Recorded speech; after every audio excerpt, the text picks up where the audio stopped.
딜사이트 마감 노트 시작합니다. 안녕하세요. 진행을 맡은 정지은입니다. 안녕하십니까. 조진혁입니다. 한국의 7월 수출이 전년 동기 대비 13.9% 증가했습니다. 이로써 10개월 연속 증가세를 기록했는데요. 이번에도 반도체 쪽이 효자 노릇을 톡톡히 해줬습니다. 이처럼 우호적인 수출 데이터가 나온 가운데 오늘 코스피 시장은 강세를 기록하고 있습니다. 시장이 우려했었던 여러 가지 이벤트들 무난하게 소화했는데요. 거래소 쪽 외국인들의 매수가 재개가 됐고요. 오늘도 산업재 쪽이라든지 그리고 밸류업 쪽도 괜찮습니다. 전력 전선기기 쪽도 최근 조정이 나오다가 오늘 강한 슈팅 보여주고 있는데요. 오늘 코스피 지수 상승세를 기록하고 있는데 자세한 지수 흐름 확인해 보도록 하겠습니다. 0.64% 오르고 있고요. 2,789선 지나가고 있습니다. 자, 이렇게 거래소 쪽 분위기 살펴봤는데요. 조지정 앵커, 저희가 그동안 전문가분들 모시고 계속해서 코스닥 언제 올라요? 라고 그러니까요. 여쭤봤잖아요. 네네. 근데 오늘 오르더라고요. 오늘은 다행히도 마음 졸이게 하지 않고 계속해서 따뜻한 느낌을 보여주고 있습니다. 1% 이상대의 상승세를 보여주고 있는데 오전에 잠깐 꺾이나 싶었지만 오후 들어서는 계속해서 상승폭을 키워가고 있습니다. 자, 지금 보시는 것처럼 1.4% 넘게 오르면서 814포인트를 지나가고 있는데 오른 종목이 1,200개가 넘을 정도로 전체적으로 온기가 확산하고 있습니다. 자, 외국인의 매수세가 몰리면서 지금 지수 분위기가 반등을 들어오고 있는 건데요. 자, 어제 빠진 종목이 거의 다 올랐다고 보면 되는데 빅테크 훈풍의 영향으로 반도체 소부장주 그리고 전력전선주 의료 AI, 제약바이오, 그리고 게임주까지 골고루 오르고 있습니다. 자, 아직 안심하긴 이르지만 투심이 조금씩 살아나는 듯한 느낌이 있는데 아직 큰 이슈들은 많이 남아 있습니다. 오늘도 저희와 함께 조심스럽게 투자 기회 찾아보시기 바라겠습니다. 자, 8월의 첫 거래일입니다. 딜사이트 TV 마감노트 필기 시작합니다.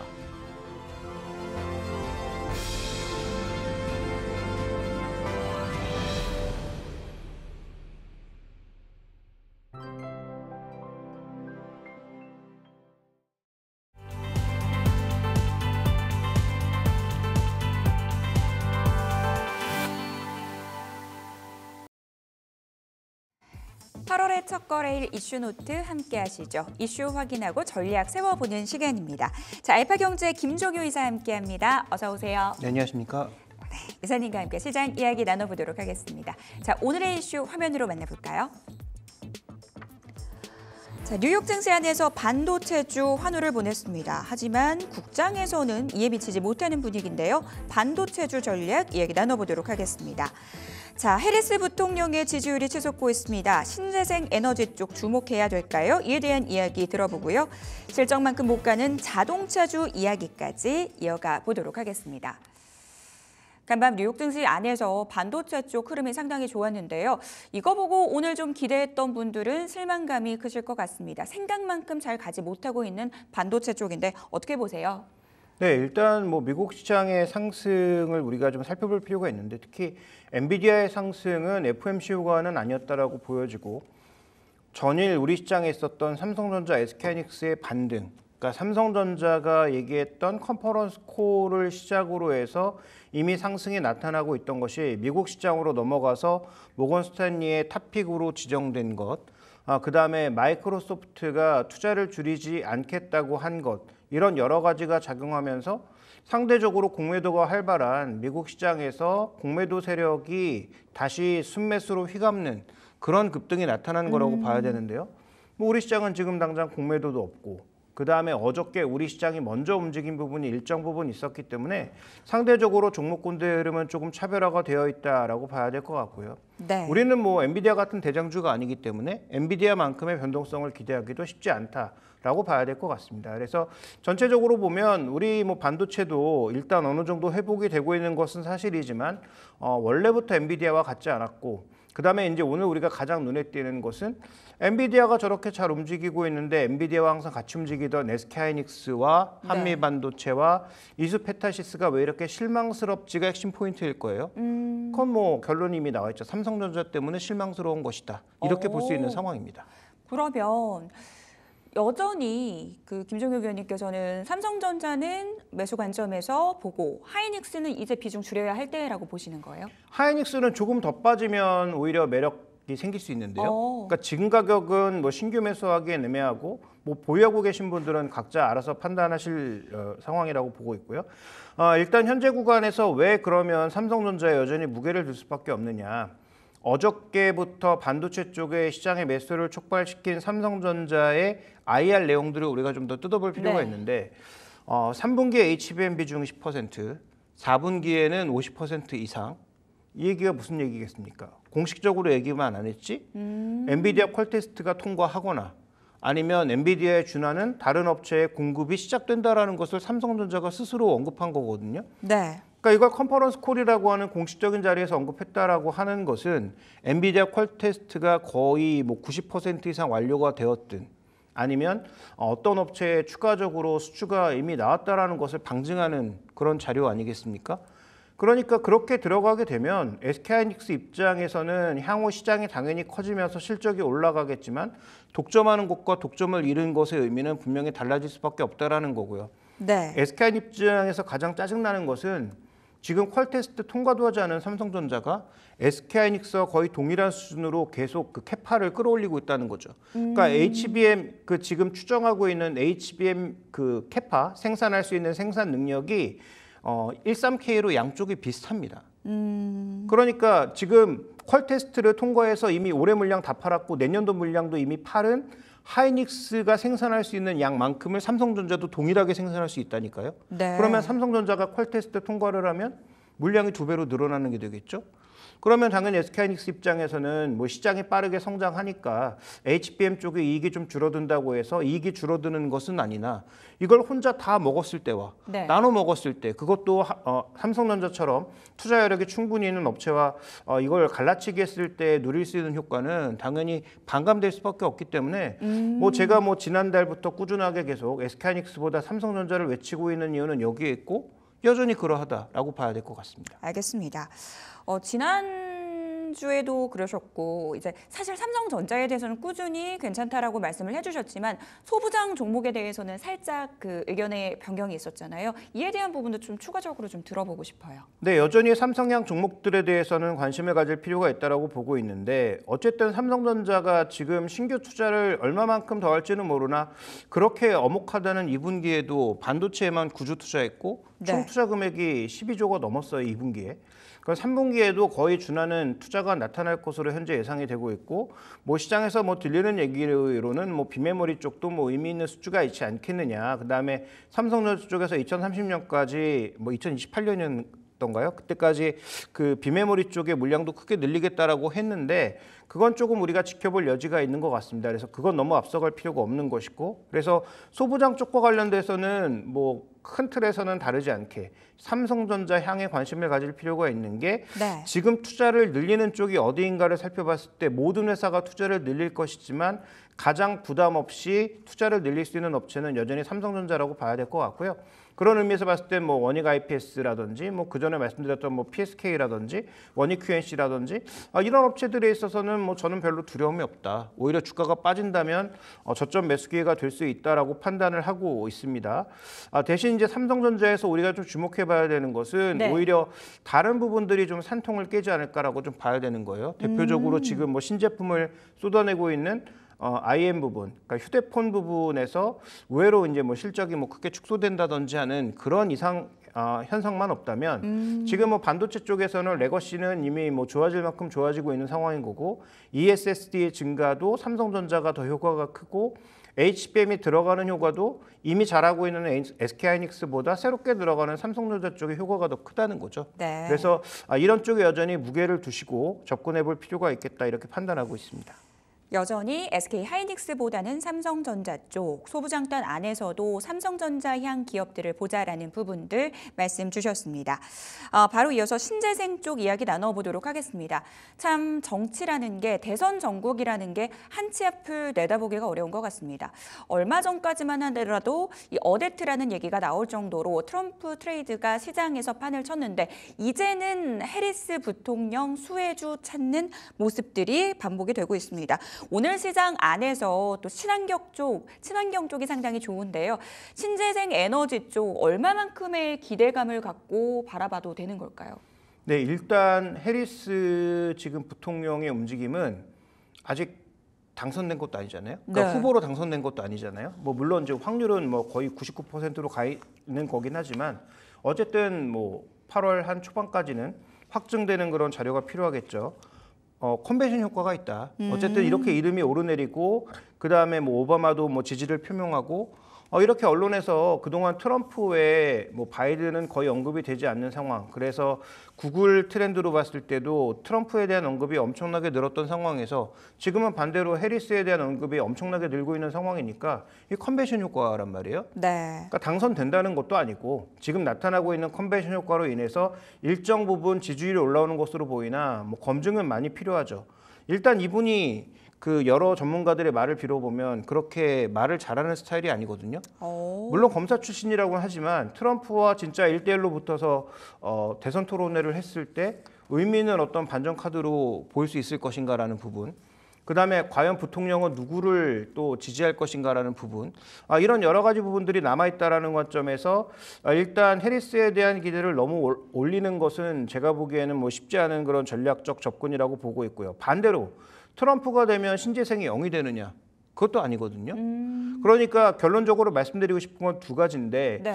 해리스가 된다고 해서 이 종목들이 급등할 거라는 기대도 제가 보기엔 컷을 해야 되고 그다음에 만약에 트럼프가 되면 신재생은 정말로 이제 주가는 바닥을 모르고 급락할 것이다라는 것도 제가 보기엔 컷을 해야 된다는 거죠. 네. 그러니까 지금은 약간 중립적인 시각에서 정말로 누가 되는지 결과를 확인하고 트럼프가 됐을 때는 진짜 지금 공언하고 있는 대로 모든 그 신재생 프로젝트를 다 취소시킬 거냐. 보조금 주지 않는 정도에서 그치지 않을까? 네. 그 보조금을 주지 않는 정도에서 그친다면 진행하고 있는 쪽은 계속 진행하지 않을까라는 그런 생각을 우리가 합리적으로 좀 해봐야 되지 않을까 이렇게 보고 있습니다. 너무 극단적인 시나리오를 짜기보다는 지금 시점에서는 좀 중립적으로 스탠스를 취해야 한다라는 부분들 말씀 주셨습니다.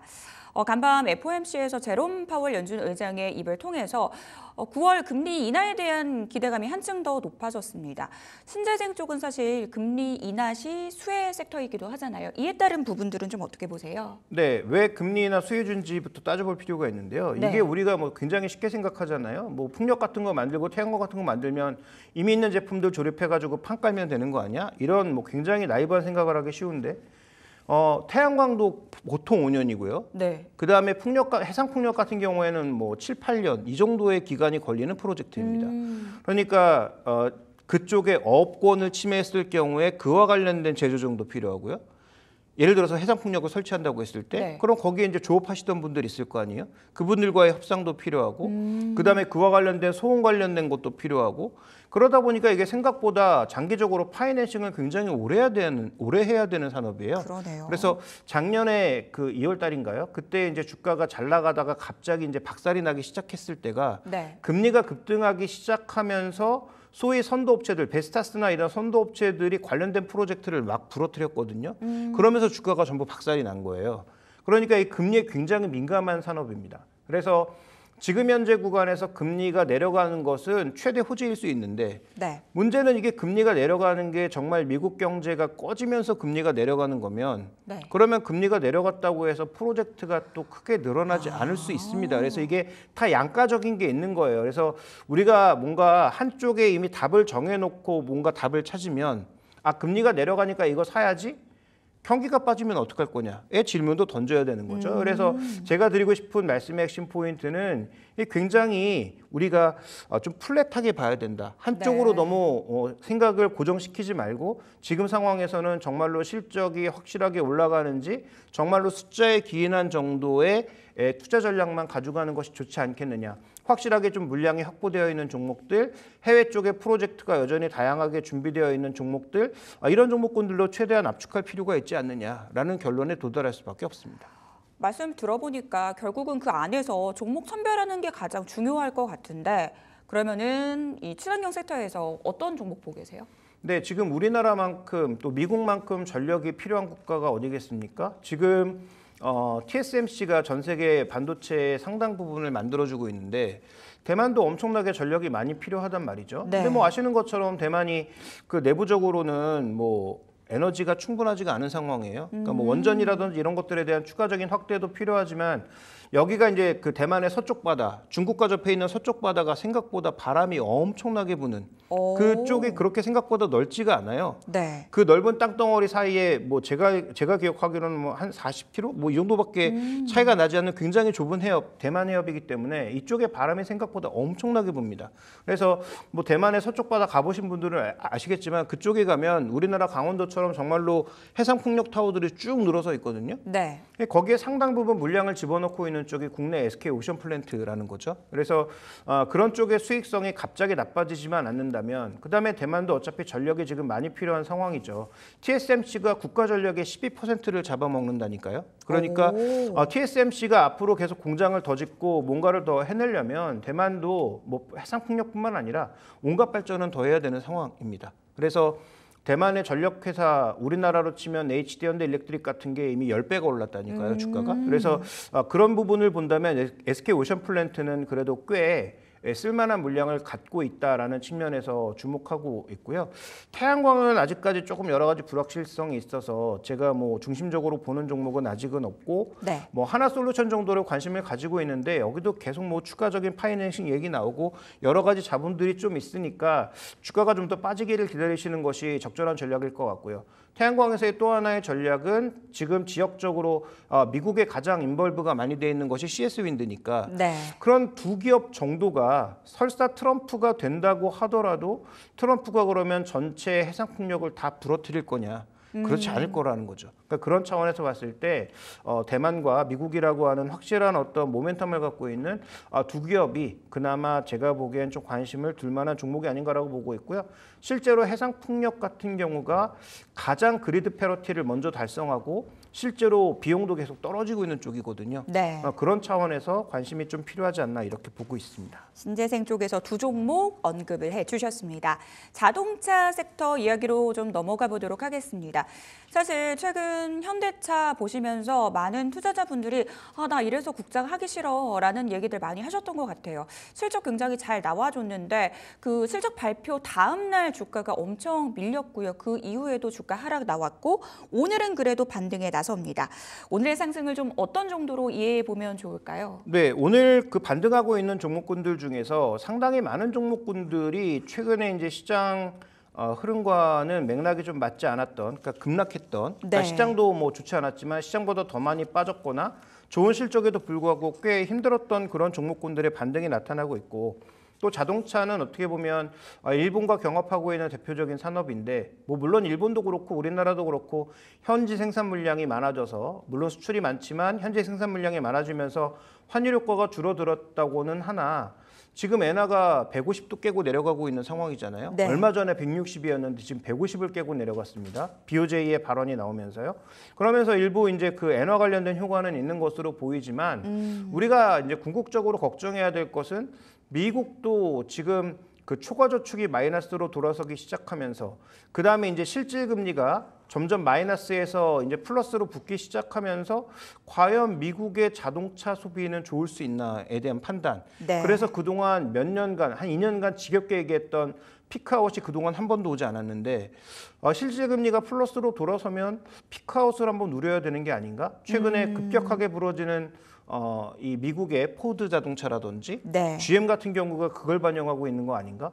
그런데 국내 자동차가 최근에 미국 비중이 너무 올라가고 있거든요. 네. 그러니까 뭐 중국에서는 원래 죽쓰고 있던 거고 유럽에서도 뭐 이렇게 크게 약진하지 못하는 가운데 미국 비중이 현대차나 기아나 모두 급격하게 늘고 있습니다. 그러니까 미국이 잘 되면 상관이 없는데 만약에 미국이 주춤거리면 여기도 영향을 받을 수 있다는 거죠. 그래서 지금 우리가 가장 주목해야 될 핵심 변수는 뭐 금리도 있고 엔화 환율도 있고 여러 가지 변수 다 봐야 되지만 과연 미국 소비가 미국 경제가 둔화되는 과정에서 과연 견조할 것인가 이 부분이 제가 보기에 가장 중요한 포인트가 될 것 같고 그래서 최근에 주춤거리고 있는 주가도 거기에 일정 부분 기인하고 있는 게 아닌가 이렇게 보고 있습니다.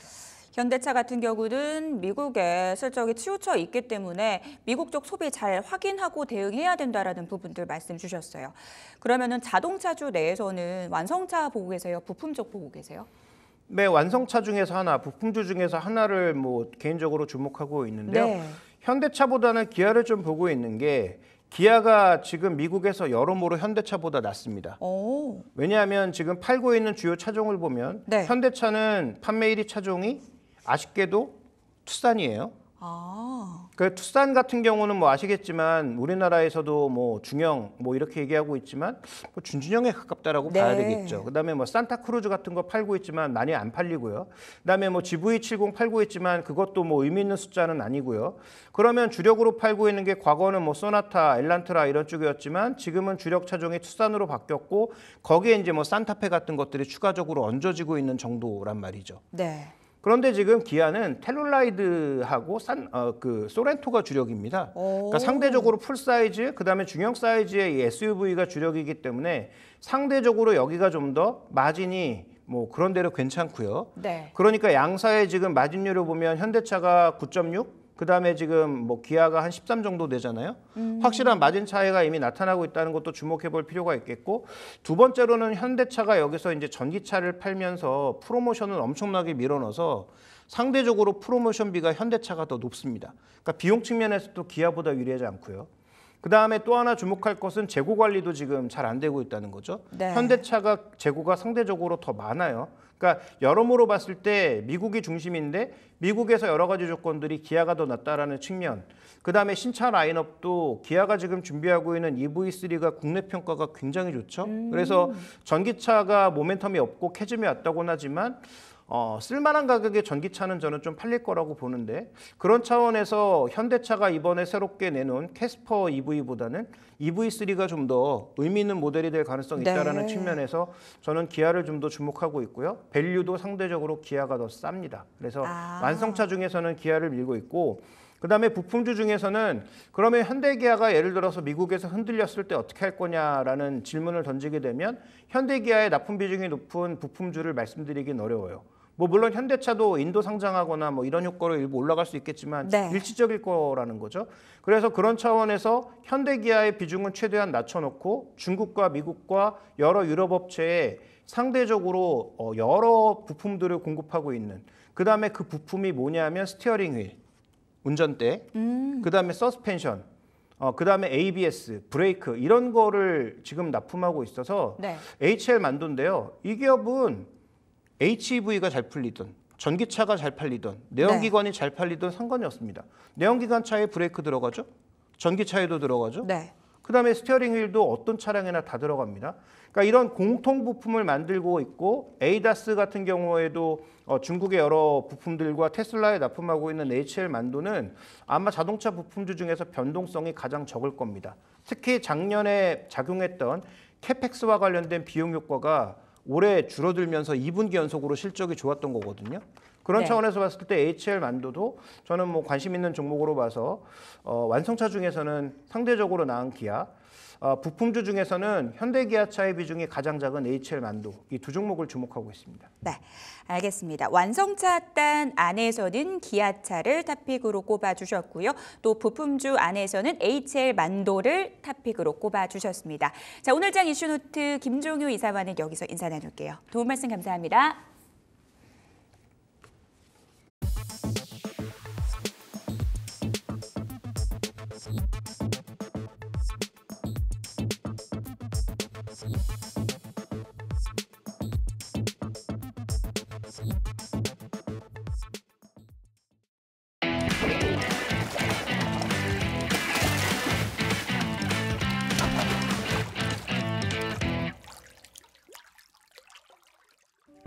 바닥에 있는 고수익 종목을 낚아보는 시간입니다. 강태공의 월척 종목, 강태공 전문가와 함께하겠습니다. 어서 오십시오. 네, 안녕하세요. 네, 자 오늘 시장 분위기가 무척 좋은데 안 그래도 평소에도 웃고 있는 강태공 전문가님과 함께 조금 더 기분 좋은 소식 만들어 보도록 하겠습니다. 자, 첫 번째 종목부터 볼 텐데요. 키워드 띄워주시죠. 이게 무슨 말일까요? 독수리랑 매가 경주를 한다고요? 예전에 우리 아마 또래 분들은 다 아실 거예요. 어르신들 알 네. 건데 옛날에 한참 유행했던 말장난이 있습니다. 그러니까 이런 말장난 보면은 제가 이렇게 종목명을 언어 유희하는 게 나쁘지 않다 생각하는 게 예. 20년이 지난 지금도 기억이 나요. 예. 한참 이제 유행했던 말장난 중에 다들 알 거예요. 독수리랑 매가 싸웠는데 누가 이겼겠는데 다들 독수리라 하지만 매가 이겼다고 해요. 그 예. 이유가 뭐냐고 하면은 그 당시에 메가패스라는 게 한참 유명했어요. 아, 예. 그래서 독수리를 메가패스라고 해가지고 이 메가패스는 전 죽어도 못 이길 것 같거든요. 근데 이번에는 또 이제 독수리랑 메가 이제 경주를 하는데 아마 이래가지고 메가 또 이깁니다. 네. 메가 아마 결승전을 먼저 해요. 뭘 하는지 보면 되겠습니다. 아, 좋습니다. 자, 메가패스 이게 저도 기억이 나는 것 같은데요. 자, 종목명 바로 볼게요. 네, 메가 먼저 메가 터치했습니다. 터치. 결승선을 먼저 터치했다. 네, 먼저 터치해서 메가 메가 이겼네요. 이겼어요. 네, 메가 이긴 겁니다. 아마 이제 여러분들 메가 터치라는 기업은 평생 잊지 않으실 이 기업의 언어 유희를 찾아서 표현했습니다. 어쨌든 네. 뭐 정말로 제가 이렇게 뭐 말장난하는 것 같아도 최근에 뭐 이 다스코 같은 경우도 뭐 다 섞어버려라 해서 다스코였고 뭐 어제 같은 경우는 하스 해가지고 하스라는 용어도 소개시켜드렸는데 오늘 또 장중에 급등이 나오고 있어요. 그렇죠, 예. 그러니까 제가 무조건적으로 이런 언어 유희를 가지고서 뭐 여러분들에게 소개시켜드린 건 아니고 방금 말씀드렸던 것처럼 막 많은 시청자 여러분들이 이 기업이 뭐 하는 기업인지 이 기업의 재료는 뭔지 막 이런 것까지 분석을 하려고 하면은 그 기업이 뭐였는지 기억이 안 나요. 그러다 보니까 조금 더 쉽게 머리에 각인됐으면 좋겠다라고 해서 이러는 거고 그렇다 해서 이 기업이 나쁜 기업 아니에요. 분명히 충분히 모멘텀이 좋기 때문에 아마 키워드까지 같이 보고 간다라고 하면은 이 종목을 매수해야 될 이유를 좀 아실 수 있을 거다 말씀을 드리겠습니다. 네, 이제 아마 우리 시청자분들이 강태공 전문가 방송을 보신 분들은 이제 진심을 알 거예요. 네. 알죠. 자, 이제 자료가 떴습니다. 네, 자료는 나와줬고요. 자, 일단은 뭐 최근에 이제 테슬라 관련돼 있는 종목들이 급등이 나와주고 있어요. 테슬라도 움직여주고 있고 특히나 이제 이 모건 스탠리 같은 경우는 자동차 최선호주가 무엇이냐에 대한 이런 거에 대한 질문 여기에 대해서 이제 최선호주가 이제 테슬라다라고 이야기를 하면서 우리가 그제였나요? 이 테슬라라는 종목의 주가가 장중에만 이제 한 6% 정도 뭐 올라갔던 거를 우리가 확인하실 수 있고요. 그다음에 또 지난밤 같은 경우 사실 뭐 무조건적인 테슬라의 뭐 모멘텀, 테슬라의 이슈 가지고 올라갔다라고 하긴 그렇지만 어찌 됐든지 이제 뭐 금리 인하가 뭐 더 가시화가 되기 시작했고 자 그러면서 뭐 전체적인 이 뉴욕 증시 자체도 한 2% 이상이 나스닥 시장 자체도 올라가 주면서 같이 동반 상승하는 효과긴 했지만 테슬라라는 기업이 또 4% 정도 급등을 했습니다. 그러니까 이 말은 무슨 말이냐고 하면 어찌 됐든지 테슬라라는 기업이 올라와 주고 있다라는 거예요. 그럼 테슬라라는 기업의 상승이 전체적인 2차 전지 관련 섹터 수혜주들의 상승으로서 연결될 수밖에 없을 거다라고 제가 예전에도 좀 많이 말씀을 드렸고요. 예. 그러다 보니까 이 메가터치라는 종목 자체는 이제 2차 전지 관련되어 있는 종목들 전체적으로 보면은 최근에 이제 뭐 바닥을 다진 종목들 위주로 반등이 많이 나와요. 그러다 보니까 메가터치라는 종목 역시도 바닥을 다지고 있는 2차 전지 관련되어 있는 섹터 수혜주가 되지 않나라고 좀 생각을 해보고 있고요. 네. 특히나 이 메가터치 같은 경우는 2차 전지 중에서도 이제 배터리 충반전용 해가지고 이 테스트 관련되어 있는 이 핀과 클립 등을 개발 제조 뭐 하고 있는데 문제는 뭐냐고 하면은 이 그 테스트 핀 관련해 가지고 이 메가터치라는 기업이 이 제품을 필요한 이 국내 3사 배터리 3사에 독점 공급을 하고 있습니다. 그렇기 때문에 사실 이 핀 관련해서는 이 메가터치라는 기업밖에 메가터치밖에 없다라고 좀 보시는 게 좋은데 중요한 건 뭐냐? 최근에 이제 또 테슬라가 또 이제 머스크 CEO가 또 이제 말을 하죠. 뭐라 말을 하냐고 하면은 4680 배터리에 있어서 이거를 연말까지 기한을 주겠다. LG 에너지 솔루션보다도 더 싸게 만들지 못한다라고 하면은 오히려 4680 배터리에 있어서 이거를 그냥 사업을 없겠다라는 식의 이런 발언을 하게 됩니다. 그러다 보니까 뭐가 또 이제 기대감이 부풀어지느냐? 그럼 만약에 이 배터리 관련되어 있는 사업을 접어버리게 된다라고 하면은 어쩔 수 없이 그 테슬라 같은 경우 뭐 해야 된다. 이 LG 에너지 솔루션이라든지 다른 이 배터리 기업들로부터 해가지고 그걸 공급을 받아야겠죠. 그러다 보면 거기에 대한 이 수요 증가, 실적 증가가 결국에는 이 메가터치라는 기업이 실적 증가할 수밖에 없다라고 좀 볼 수 있기 때문에 오히려 메가터치에 대한 주가 상승이 기대되는 부분이다. 좀 말씀을 좀 드릴 수 있고 예. 또 두 번째로는 이제 AI 반도체 산업에 대한 이 성장 수혜라고 제가 이제 또 그 키워드를 체크해놨는데. 중요한 건 뭐냐고 하면 제가 이제 방금 뭐 배터리 충 반전용 이제 핀이라든지 클립이다라고 좀 테스트 장비관에서 말씀을 드렸는데 이 사실 메가터치가 하고 있는 이 장비는 이제 배터리 충 반전용도 맞지만 중요한 거는 뭐다? 이 반도체에 있어서도 반도체 테스트 공정에 있어서도 사용이 되는 핀입니다. 그러다 보니까 2차 전지와 함께 같이 묶일 수 있는 게 지금 계속 쓰고 있는 뭐 최근에 이제 지난밤 보면 또 엔비디아가 뭐 한 7% 급등했다 뭐 이런 이야기가 나오는 것처럼 다시 한번 이 AI 열풍, AI 반도체 관련된 이런 부분에 대해서 기대감을 가져갈 수 있습니다. 특히나 이제 8월에서 9월 사이에는 뭐 삼성전자 HBM3가 정말 뭐 엔비디아의 뭐 테스트 통과할 거다라는 기대감까지 나와주다 보니까 이 AI 반도체 관련돼 있는 반사익에 있어서도 이 메가터치라는 기업은 수혜를 받을 수밖에 없겠죠.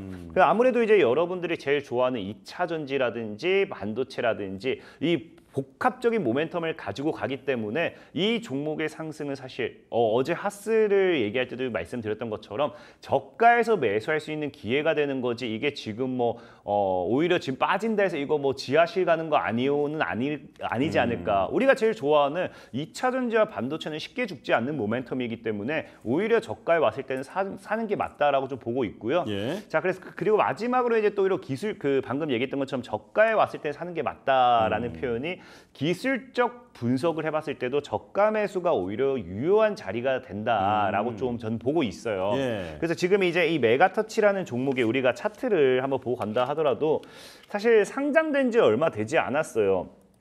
상장된 지 얼마 되지 않았기 때문에 오히려 이런 종목들이 이슈라든지 뭐 수급만 붙여주면요 정말 강한 상승으로도 이어질 수 있다라고 좀 보고 있고요. 특히나 이제 뭐 우리가 흔히 잘 표현하는 뭐 이런 자리를 많이들 어떻게 볼지는 모르겠습니다만은 보통 저희도 말씀 박스권이라 말씀드렸죠. 그래서 뭐 지지받고 저항 맞고 지지받고 저항 뭐 지지해주는 자리다라고 말씀을 드렸는데 이걸 이제 우리가 뭐 주봉 자리로 때려 본다라고 하면은 이 당시에는 캔들이 완성이 돼 있지 않았어요. 꼬리를 난 겁니다. 그러면 우리가 캔들의 몸통으로 본다라고 하면은 딱 이 구간부터 봐야 돼요. 이 네. 구간부터 본다라고 하면 지금 우리가 뭘 볼 수 있냐고 하면요. 이제 조금만 더 눌림이 나와줬을 때 쌍바닥 패턴을 기대할 수 있다라는 거예요. 쌍바닥이 되었던지 아니면은 우상향하는 추세에서의 쌍바닥의 짝꿍댕이 패턴을 우리가 기대해 볼 수 있다라는 겁니다. 그러면은 보통 이런 쌍바닥 패턴이 나와줬을 때 기존에 있던 이런 쌍봉 자리의 고점까지는 충분히 올라가줘야 뭐가 나온다. 이런 방금 앞서 말씀드렸던 원바닥 앤 투바닥이 나와주면서 쌍바닥 패턴을 완성할 수 있고요. 특히나 이 쌍바닥 패턴의 쌍봉 고점까지 돌파해주게 된다고 하면은 통상 고점 대비해서 쌍봉 대비해서 한 50%에서 100%는 또 추가적인 상승이 나오기 때문에 지금 자리에서 정말로 오히려 저가 매수의 기회 메리트로서 잘 눈여겨보면 좋지 않나라고 좀 생각을 해보고 있습니다. 예. 특히나 이제 그래서 그렇기 때문에 지금 본다라고 하면은 뭐 최근에 오늘 같은 경우도 사실 살짝 상승 나왔다 눌림 주는 거 보면은 이런 윗꼬리 거래가 터진다는 것 자체가 오늘 아침에 갑자기 팍 예. 뜨더라고요. 그러니까 이런 거 네. 터진다는 것 자체가 뭐 물량을 소화하고 있다라고 봐야 돼요. 그래서 지금 저는 개인적으로 뭐 4,800원 아래서 여유롭게 분할매를 하시면 좋을 것 같아요. 4,800원 아래서 그냥 열심히 줍줍줍을 좀 하시고 목표 가격은 이제 아까도 얘기했다시피 기본적으로 일단 쌍봉 자리에서 해서 50% 정도는 더 간다라고 말씀을 드렸어요. 그래서 예. 한 7,000원에서 8,000원에서 7,000원 정도 위로해서 목표 가격을 좀 지켜보시면 좀 좋지 않나 좀 생각해보고 있고요. 자, 그다음 마지막 손절 가격은 그냥 과거의 이 저점을 좀 더 이탈하는 3,500원 신저가를 기록하는 게 아니라고 하면은 들고 가셔도 괜찮을 것 같다 말씀을 드리겠습니다. 네, 자 독수리와 매가 싸워서 매가 먼저 이 결승선을 터치했다라고 하는 메가 터치에 대해서 설명을 해주셨고요. 자, 두 번째 종목 보겠습니다. 먼저 키워드 띄워주시죠. 자, 트리플 S인가요? 네 맞아요. 이거는 진짜로 우리가 뭐 정말로 뭐 잘하면 트리플 S라고 표현하고 뭐 높은 점수죠. 뭐 게임이나 어디도 보면은. 네. 근데 어쨌든 진짜 이 종목은 이걸로 그냥 끝납니다. 이걸로 끝났어요. 자, 그럼 종목명 바로 보여주세요. 네. S가 3개여서 S 3개. 뭐 더 표현할 게 없습니다. 우리가 흔히 3S 코리아라도 그쵸, 부르기도 하고요. 3S가 아니라 3S 코리아가 맞는 거죠? 3S 코리아라 부릅니다. 네네. 3S 코리아라 부르지만 어쨌든 이건 우리는 이렇게 보면 S가 3개다. 3S라 부르고 있습니다. 네, 확실히 기억이 좀 잘 것 같습니다. 자, 그러면 왜 가져오셨는지 이유부터 한번 보겠습니다. 이거는 좀 이제 중요한 부분 중요하다라기보다는 예로부터 이야기가 많이 나왔던 거예요. 우리가 AI 열풍에 있어서 이런 이야기가 나올 때마다 나왔던 게 이 데이터 센터가 결국에 AI에 관련돼 있는 최대 수혜가 될 것이다라고 막 이야기가 많이 나왔습니다. 하지만 사실 데이터 센터 자체적인 것만 놓고 본다고 하면은 뭐 데이터 센터를 통해서 뭐 상승할 수 있는 뭐 우리 그런 반사이계 종목들 원전이라든지 뭐 이제 전선, 뭐 변압기 이런 것들이 많이 움직여주긴 했는데 네. 사실 중요한 건 뭐냐고 하면은 이 데이터 센터에 대한 수요는 앞으로도 증가하는 추세가 될 거예요. 근데 전에도 얘기했지만 이제 뭐 지금 미국 같은 경우도 리쇼어링 정책을 계속해서 한다라고 하면은 데이터 센터를 더 많이 확충을 해야 되는 추세고요. 우리나라 같은 경우도 이제 데이터 센터를 지속적으로 더 만들려고 하는 추세다 보니까 앞으로의 이 AI 시대에 있어서 데이터 센터는 얼마든지 수요가 더 증가하면 증가하지 못한다라고 보지는 않습니다. 근데 문제는 뭐냐고 하면은 그래서 이게 언제부터 실적이 반영되고 이게 언제부터 주가가 올라갈 것인가인데 최근이 아니죠. 옛날부터 얘기가 나왔던 게 이 AI 데이터 센터에 있어서는 하반기부터 그러니까 올해 하반기부터 본격적인 실적이라든지 이 본격적인 것이 이제 나타나기 시작할 거다라고 뭐 이야기를 했던 만큼 이제 하반기에 접어들었습니다. 하반기에 접어들었기 때문에 이 데이터 센터에 대한 부분이 계속해서 집중적으로 이슈가 될 수밖에 없어요.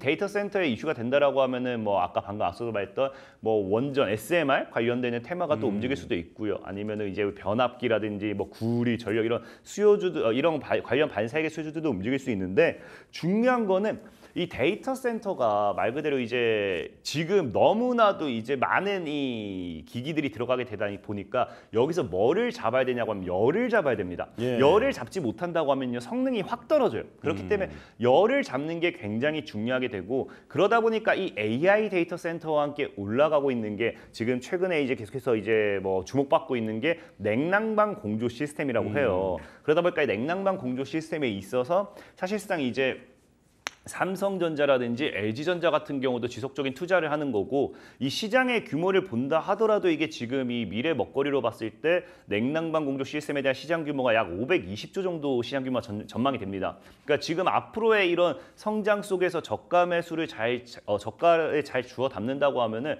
앞으로의 이런 시장 규모 성장 속에서 반사이익을 분명히 챙길 수밖에 없다라고 좀 생각해 보고 있고요. 네. 이 3S 코리아 같은 경우는 이제 그런 관점에서 봤을 때 실질적으로 삼성이라든지 LG의 이 냉난방관에서 측정하는 장비를 공급을 하고 있죠. 그래서 그 장비를 통해서 실시간으로 이 냉난방 온도차를 확인하게 되고 이거를 이제 공조 시스템을 자동으로 돌리는 그런 구조가 되는데 그러다 보니까 아까 얘기했다시피 어쨌든 이거 뭐 이 시스템 공조 시스템 우리가 흔히 얘기하는 뭐 여러분 안에 뭐 에어컨이 될 수도 있는 거고 뭐 그런 것들과 함께 이 부분에 있어서 역시 이제 실적이 증가하면은 부품 공급에 대한 실적도 증가할 수밖에 없기 때문에 반사익을 받을 수 있다라고 좀 보고 있고요. 예. 그리고 제일 중요한 거는 이제 그래서 뭐 유상증자를 통해 신사업 자금 확보라고 하는데 최근에 이게 4월 달인가 3자 배정을 통해서 유상증자를 진행했습니다. 그래서 자금이 실질적으로 이제 그 3자 배정 유증을 진행할 때도 운영자금 확보라고 이제 이야기를 했어요. 근데 문제는 뭐냐고 하면은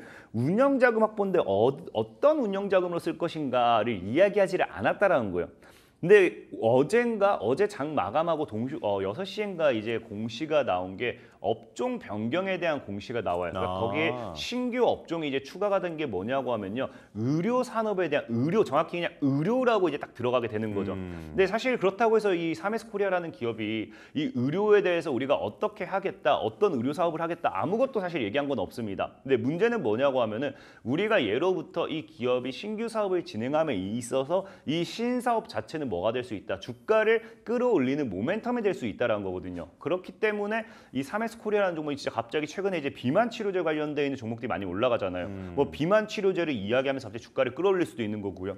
아니면 최근에 이제 뭐 삼성바이오로직스의 이 상승과 함께 뭐 관련되어 있는 사업, 관련되어 있는 사업을 뭐 진행한다, 뭐 ADC 사업이라든지 뭐 CMO 사업이라든지 이런 걸 진행한다라고 하면은 거기 관련되어 있는 반사익 수요로도 또 올라갈 수 있는 거고요. 그러니까 지금 한마디로 판도라 상자라 해야 될까요? 열지 않았습니다. 그러니까 이 3S 코리아라는 기업이 어떤 의료 사업을 할 거다 이제 발표하는 순간 이게 진짜 막 미친 듯이 날아갈 수도 있어요. 근데 다만 그렇다고 해서 미친 듯이 날아갈 수는 있지만 이게 뭐 발표했다고 해서 뭐야 하고 무너지진 않는다는 거죠. 왜? 이 기업이 사실 만약에 어제 신규 사업에 이제 의료라는 영역을 편입해가지고 오늘 주가가 막 상한가를 갔다. 그럼 까봤더니 뭐 말도 안 되는 이상 의료를 하고 있다라고 하면은 하한가를 가도 이상하지 않지만 오르지 않았거든요. 그러니까 의료라는 영역을 편입을 시켰음에도 오르지 않았기 때문에 판도라 상자라고 표현을 했지만 뭐 안 오르거나 진짜 정말로 크게 오르거나 둘 중 하나가 되지 않을까라고 저는 좀 생각을 해보고 있습니다. 그렇게 좀 보면 좋을 것 같고 그리고 이제 사메스 코리아 같은 경우도 이제 최근에는 또 대량 거래가 이제 터지면서 이후에 숨고르기라고 좀 표현을 할 수 있어요. 우리가 그런 말을 많이 해요. 거래를 터뜨리고 거래를 죽이면서 개인들이 많이 털고 간다. 왜냐하면 거래가 죽으면 개인들이 굉장히 지루해지거든요. 그러니까 한마디로 단타하는 사람들 좀 털고 간다라는 건데 지금 이제 사메스 코리아 같은 경우도 이제 그래서 차트를 우리가 좀 보고 같이 넘어간다고 하면은 네. 사실 뭐 일봉상으로 이렇게 당겨본다라고 하면은 뭐 거래가 뭐 엄청나게 터졌다라고 표현할 수는 없어요. 근데 과거에도 보면 알겠지만 거래가 터지면은 숨 고르고 나서 급등이 나왔습니다. 예. 근데 또 터지면서 숨 고르고 나서 또 급등이 나왔고요. 근데 이걸 이제 우리 월봉으로 당겨 본다고 하면은 이게 이제 그 이번 연도인 거예요. 아직까지 제대로 거래가 안 나온 겁니다. 거래를 터뜨리고 지금 숨을 고른 상태에서 지금 개인만 털고 있기 때문에 아까 얘기했다시피 진짜 사실 전에도 제가 얘기했지만 금리 인하의 가장 큰 수혜주는 뭐다? 제약 바이오라고 분명히 말씀을 드렸어요. 네. 그래서 금리 인하라는 기대감과 함께 9월 달에 정말 금리 인하 시작됐다. 그럼 여기 제약 바이오라는 모멘텀을 엮어서 이 기업이 의료라는 산업을 엮어서 올 초에 대량의 거래를 터뜨리고 7개월, 8개월 동안 지금 그냥 숨 고르고 있는 만큼 정말로 엄청난 강한 상승이 나와줄 수도 있지 않을까라고 좀 말씀을 드릴 수 있는 게 3S라는 종목이다라고 좀 말씀을 드리고 싶고 사메스 코리아. 사메스 코리아라고 네. 말씀을 드리고 싶고요. 어쨌든 그래서 사메스 코리아 같은 경우도 지금 보시면은 지금 뭐 2,350원 2,350원 이하에서는 여러분들이 뭐 얼마든지 주워 담으셔도 괜찮아요. 2,350원은 오히려 뭐 지금 엄청난 저점대다라고 생각하고 있기 때문에 주워 담으시면 좋을 것 같고요. 자, 목표 가격은 지금 자리에서 상방으로 열어준다고 하면 저는 개인적으로 5,000원 정도 보면은 이 구간대가 저항이기 때문에 5,000원대를 깨지 않는다고 하면 얼마든지 올라갈 수 있다라고 좀 보고 있고 손절 가격은 뭐 2,000원대를 조금 더 이탈하는 1,800원 정도만 지켜낸다고 하면은 얼마든지 들고 가셔도 좋겠다 말씀을 드리겠습니다. 네, 자 핵심은 보니까 의료 신사업을 시작하는데 지금 이것이 어떤 테마에 이제 편승하게 될지는 아직 공개되지 않았다. 이제 이런 부분인데 만약에 공개가 되면 시장의 집중을 받을 수도 있다. 이렇게 말씀해 주셨습니다. 자, 3S 코리아까지 봤고, 자 이번에도 좀 리뷰 하나 해볼게요. 저번에 이제 꼽아주셨던 다스코부터 한번 볼게요. 지금 보면 최고가 기준으로는 28% 수익률을 달성하고 있는데 추가 전략 들려주실까요? 다스코 같은 경우는 전에도 말씀드렸지만 재료를 완전 다 섞어놨다 했잖아요. 네. 그래서 재료 자체는 괜찮아요. 근데 문제는 뭐냐고 하면은 차트를 보고 좀 우리가 이제 봐야 되는데 이 구간대가 이제 지금 이런 윗꼬리가 다는 게 어쩔 수 없는 이유가 지금 저항 자리라고 우리가 표현을 해요. 예. 그러니까 지금까지 여기 저항대를 소화시켰던 적이 없기 때문에 이번에 나온 자리가 더 저항을 소화하는 자리라고 생각을 하고 있고요. 다만 지금 이제 대략적으로 한 3,800원 정도 때만 크게 안 깬다고 하면은 저항대 물량 소화 이후에 추가적인 상승이 나와줬을 때는 더 큰 상승으로 연결될 수 있기 때문에 더 들고 가셔도 좋을 것 같다 말씀을 드리겠습니다. 네, 자 그러면 오늘도 지금 급등하고 있는 종목이죠. 하스도 한번 좀 보여주실까요? 하스는 어제 소개시켜드렸던 종목이에요. 분명히 이제 지금 어제도 말씀드렸다시피 SG를 놓친 분들 굉장히 후회가 많을 거다. 그래서 아마 오늘 매수했다고 하면은 시가 대비만 본다 하더라도 그냥 오늘 시가에만 샀어도 한 25% 정도의 수익률은 나온다 보고 있습니다. 네. 다만 전에도 말씀드렸지만 이 기업은 뭐 지금 14,000원대가 강한 저항대 형성이 되어 있긴 해요. 하지만 뭐 22,000원, 26,000원까지 열려 있으니까 충분히 그냥 홀딩하시고 빠져도 홀딩하셔도 좋을 것 같다. 말씀을 드리겠습니다. 네, 자 말씀을 들으니까 마음이 좀 편안해지는 그런 느낌이 듭니다. 자 강태공 전문가는 여기서 인사 나누겠습니다. 강태공 전문가였습니다. 고맙습니다. 감사합니다.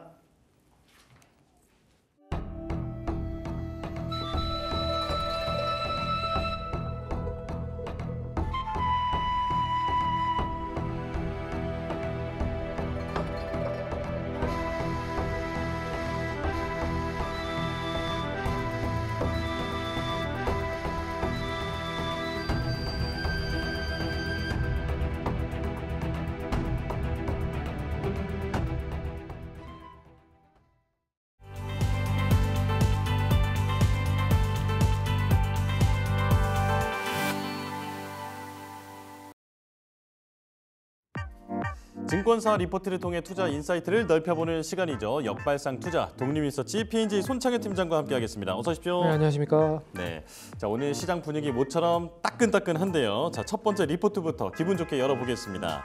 자, 제일기획인데요. 대신증권의 리포트고요. 목표가는 3만 원으로 유지 의견이 나왔습니다. 비계열사의 광고가 늘고 있고 업황이 좋지 않은데도 실적이 늘고 있다. 올림픽 효과 기대, 그리고 북미와 중남미, 중동의 고성장이 이루어지고 있고 2017년부터 배당 성향 60% 수준의 고배당을 유지하고 있다. 자사주 12% 단계적 소각을 통해서 주주 환원 가능성, 밸류업이 가능하다. 지금 이렇게 말씀해 주셨습니다. 자, 광고 시장 업황이 안 좋은데도 실적이 상승세다라고 이제 표현이 되어 있었는데 지금 광고 시장 분위기가 좀 안 좋은가 보죠? 안 좋죠. 이게 최근에 이제 Q10 사태로 인해서 이커머스 시장이 상당히 많이 부진해지고 있는 상황입니다. 그러니까 이게 티몬도 그렇고 위메프도 그렇고 뭐 AK몰도 그렇고 뭐 다양한 몰들이 있는데 이 회사들이 결국 이제 디지털 마케팅으로 마케팅 홍보 자금을 좀 사용을 해야 이 제일기획 같은 업체들이 수주를 많이 받는 상황으로 좀 전개될 수가 있는데 그렇죠. 그렇지 못한 상황이라는 거죠. 그래서 이커머스에 대한 불안이 전반적으로 더 확대가 된다라고 하면 조금 더 그 디지털 마케팅 시장에서는 조금 우려가 될 가능성도 높다라고 말씀드릴 수 있을 것 같은데 그래도 뭐 긍정적인 부분도 있습니다. 이제 파리 올림픽이 이제 본격적으로 진행을 하고 있는 상황이죠. 이게 자금 집행을 본격적으로 대기업들이 한다라고 하는 거는 큰 이제 이벤트들이 있을 때 가능하거든요. 그래서 올해 초에 뭐 여러 가지 뭐 월드컵 관련된 부분, 북미 월드컵이었죠.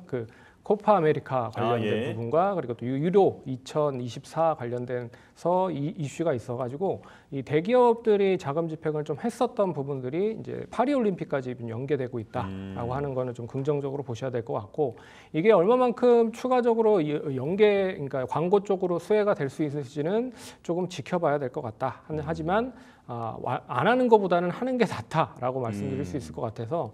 이 올림픽 특수나 여러 가지 이슈들이 이제 하반기 때 역시나 좀 열려 있다라고 보고 있어서 좀 관심 있게 보셔야 될 것 같다. 근데 이 광고 시장 자체가 엄청나게 많이 부진했었던 게 사실입니다.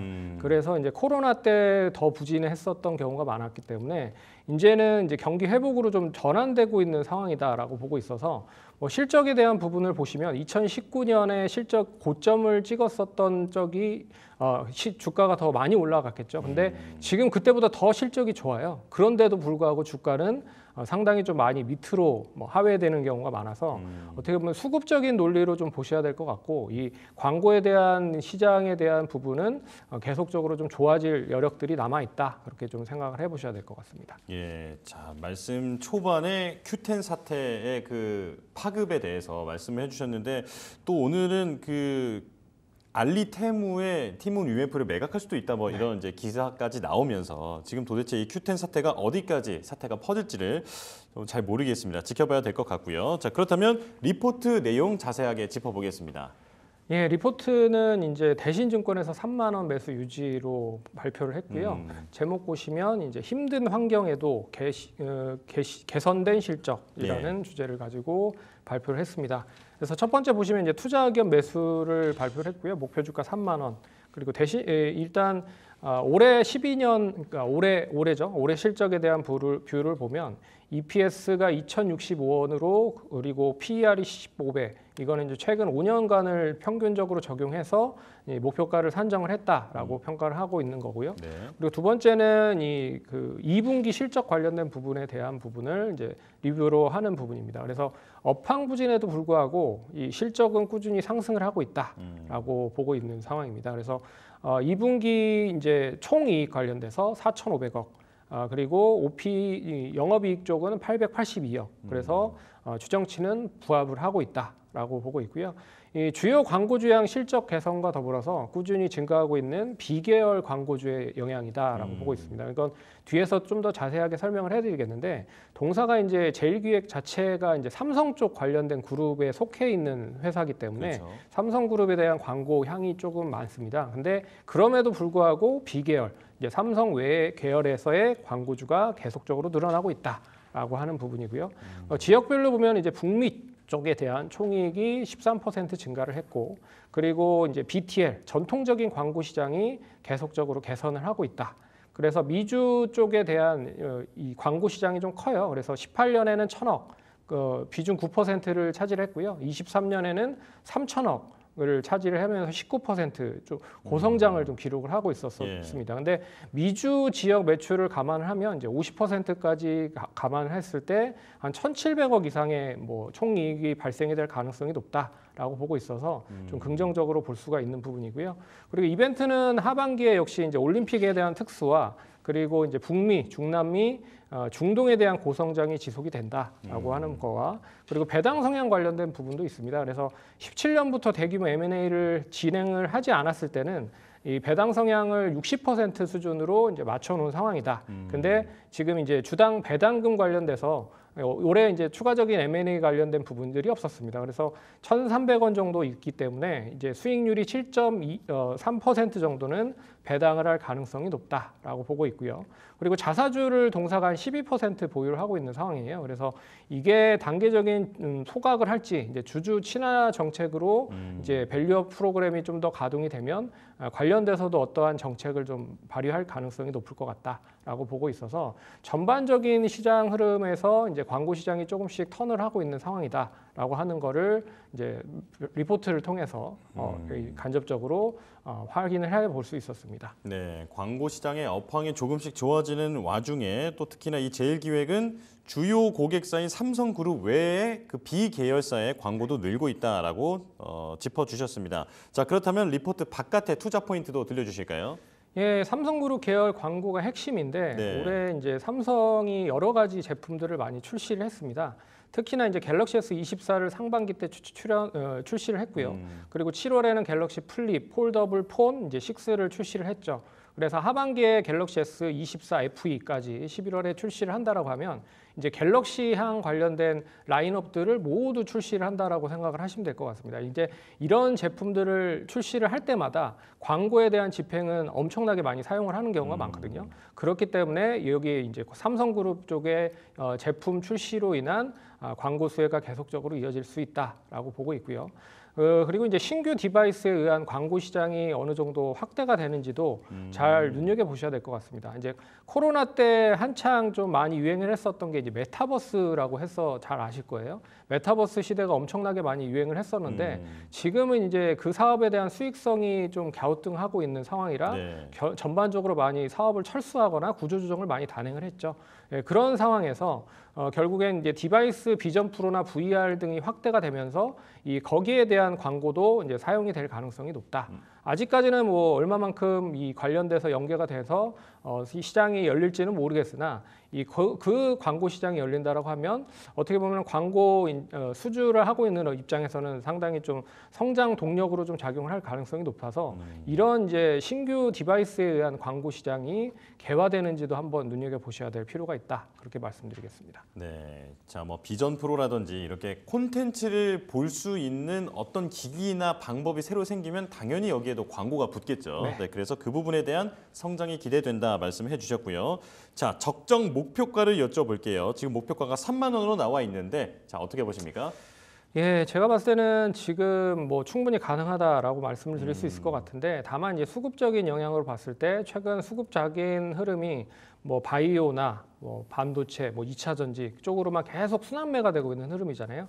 이게 전반적으로 이제 한쪽으로 쏠리다 보니까 이제 갈만한 종목 섹터들이 못 가고 있다. 근데 많이 못 올라갔었던 종목들인 뭐 게임이나 엔터 그리고 최근에 오늘 보시면 아시겠지만 광고 쪽까지 뭐 상승을 하고 있는 거를 봤을 때는 순환매가 본격적으로 되면 중장기적인 흐름으로 봤을 때는 실적이 계속 높아지는 종목들이 우호적이다라고 말씀드릴 수 있을 것 같아요. 네. 그래서 대신증권 평가에서는 PER 15배 정도 수준으로 3만 원을 제시를 했는데 뭐 제 계산을 해보니까 역시 뭐 그냥 수익적인 부분으로 보면 어제 기준으로 8.7배 정도 수준이 나온 것 같아요. 그리고 PER 기준으로 3만 원을 제시를 해드리면 이 14.7배 정도 수준이기 때문에 거의 뭐 흡사한 그런 수준이다라고 말씀드릴 수 있을 것 같습니다. 근데 이게 이제 차트를 한번 보면 얘기를 해드릴게요. 네. 이 19년도에 이때 주가가 이때 실적보다 지금 실적이 더 좋습니다. 아, 그래요? 예, 이때가 뭐 1,000억 내외였었던 걸로 알고 있고 지금은 이제 거의 3,000억 정도 수준으로 수익이 나고 있는데 그럼에도 주가는 못 가고 있다라고 하는 거를 감안을 해보면 지금 가격적인 부분은 충분히 매력이 있다라고 말씀드릴 수 있을 것 같고 단기적으로는 한 2만 원 정도까지 뭐 기술적인 부분으로 좀 체크를 해서 보시면 좋을 것 같다 그렇게 좀 말씀드리도록 하겠습니다. 네, 지금은 17,000, 18,000원 정도 되니까 2만 원까지를 일단 1차 목표가로 보고 그 이후에 3만 원까지도 충분히 달성 가능할 것 같다 말씀을 해주셨습니다. 자, 이제 두 번째 리포트 바로 열어보겠습니다. 자, 이번엔 넥센 타이어를 가지고 오셨는데요. 하나증권의 리포트입니다. 목표가는 11,000원이 유지되는 의견으로 나왔습니다. 유럽 2공장 가동률 상승, 수익성 방어, 환율 상승으로 매출액이 분기 사상 최고를 기록했다. 자, 고인치 타이어 중심의 성장이 긍정적이고 고무 등 원자재 및 운송비 상승 진행 중. 자, 이렇게 설명을 해주셨습니다. 자, 타이어 기업 오랜만에 보는 것 같은데 타이어 기업들이 모멘텀 어떤 것들이 있을까요? 일단 연초만 해도 뭐 아시다시피 전기차 판매가 작년부터 해서 엄청나게 많이 진행이 됐습니다. 그래서 전기차 전용 타이어를 판매를 해서 매출이 엄청나게 많이 증가가 됐었던 게 부분이 있었어요. 예. 그래서 전기차 타이어의 특징을 좀 잠깐 얘기를 해드리면 일단 소음이 좀 더 적어야 된다. 왜냐 엔진이었기 때문에 저소음을 좀 기록을 하는 타이어가 많고요. 그리고 고하중 지지를 해줘야 된다. 왜 그러냐면 이 배터리가 엄청나게 무겁기 때문에 실제 내연기관 차보다는 훨씬 더 무거운 그런 영향이 있다라고 해서 배터리 무게를 견뎌야 되기 때문에 고하중을 지지를 해야 되고요. 그리고 회전 저항 감소가 이어져야 된다라고 하는 게 있습니다. 이게 연비에 영향을 주고 있기 때문에 조금이라도 감소를 시켜야 된다는 거죠. 그래서 저항을 감소하기 위한 그런 타이어가 전반적으로 많이 사용이 됐다. 근데 캐즘 영향으로 인해서 전기차가 판매가 많이 중단이 되고 있는 상황이죠. 그럼에도 불구하고 타이어가 계속 수요가 확대가 되고 있다라는 거는 최근 이제 스포츠카와 그리고 SUV 대형 세단이 확대되면서 이제 인치가 커지는 타이어들이 많이 판매가 되고 있는 상황입니다. 왜 그러냐면 경차 같은 경우에는 타이어가 작잖아요. 네. 근데 큰 차일수록 타이어가 커지고 광폭으로 커지기 때문에 그런 부분들이 증가하고 있다라는 건 되게 이제 희망적이라고 생각을 할 수가 있을 것 같고, 그리고 타이어 주기 이제 교체 주기가 4에서 5년 정도 수준이다라고 생각을 하시면 됩니다. 근데 네. 코로나 때 엄청나게 좀 비성수기에 접어들었고, 그리고 또 경기가 침체다 보니까 그냥 좀 기다려보자라고 했었던 그런 소비자들이 이제 4, 5년이 지났기 때문에 교체를 해야 될 가능성이 높아진다고 있다는 거죠. 그래서 신차에 대한 부분보다 이제 중고차에 대한 판매가 계속적으로 늘어나고 있는 상황이고, 거기에 있어서 타이어도 교체가 많이 되고 있다라는 건 좀 눈여겨보셔야 될 것 같고요. 예. 그리고 뭐 해상 운임 관련돼서도 홍해 관련된 지정학적 리스크가 계속 발전되다 보니까 육로로 좀 운임을 확대를 하고 있는 상황입니다. 그래서 육료 관련된 운임도 확대가 되고 있어서 타이어에 대한 수요가 많이 증가가 되고 있다. 그래서 전반적으로 봤을 때는 타이어 쪽 뭐 실적이 되겠어라고 생각을 하지만 생각보다 나름 좋은 실적들을 발휘하고 있다. 그렇게 좀 보시면 좋을 것 같습니다. 네, 전기차를 포함해서 큰 차, 무거운 차는 타이어 하나하나도 비싼데, 그리고 또 교체도 좀 더 자주 해줘야 하더라고요. 자, 전기차 캐즘에도 타이어 수요는 늘고 있기 때문에 실적이 좀 기대된다 말씀해 주셨는데요. 자, 그렇다면 리포트 좀 더 자세히 보겠습니다. 예, 리포트에서는 하나증권에서 11,000원 매수 유지를 했고요. 제목은 유럽 2공장, 이 공장은 이제 체코를 말한다고 보시면 될 것 같습니다. 초기임에도 영업이익률 8%대로 회복을 했다. 그래서 첫 번째 단락 보시면 유럽 2공장의 가동률 상승으로 수익성을 방어를 했다. 그래서 1분기 부진을 뒤로하고 2분기 실적은 외형 성장과 시장성 회복으로 인해서 기대치를 상회하는 실적을 발표했다. 그래서 하반기에는 판가, 이제 판매하는 가격이고요. 원가, 이제 원래 팔려고 하는 가격이 가격 자체가 좀 줄어들면서 수익성이 하락 압력을 받을 가능성이 높지만 그래도 좀 긍정적이다라고 보고 있는 부분인 것 같고요. 그리고 이제 작년 말 시작한 유럽의 2공장에 대한 부분이 가동률이 점차적으로 늘어나고 있어서 이 레버리지에 대한 효과로 인해서 상저 하고가 나올 가능성이 높다. 그래서 상반기보다는 하반기가 더 좋을 수 있을 것이다라고 얘기를 하고 있고요. 2분기 실적에 대한 리뷰를 보시면 영업이익률이 8.2%까지 기록을 하는 것을 볼 수가 있습니다. 그래서 2분기 실적은 시장 기대치를 상회를 했고요.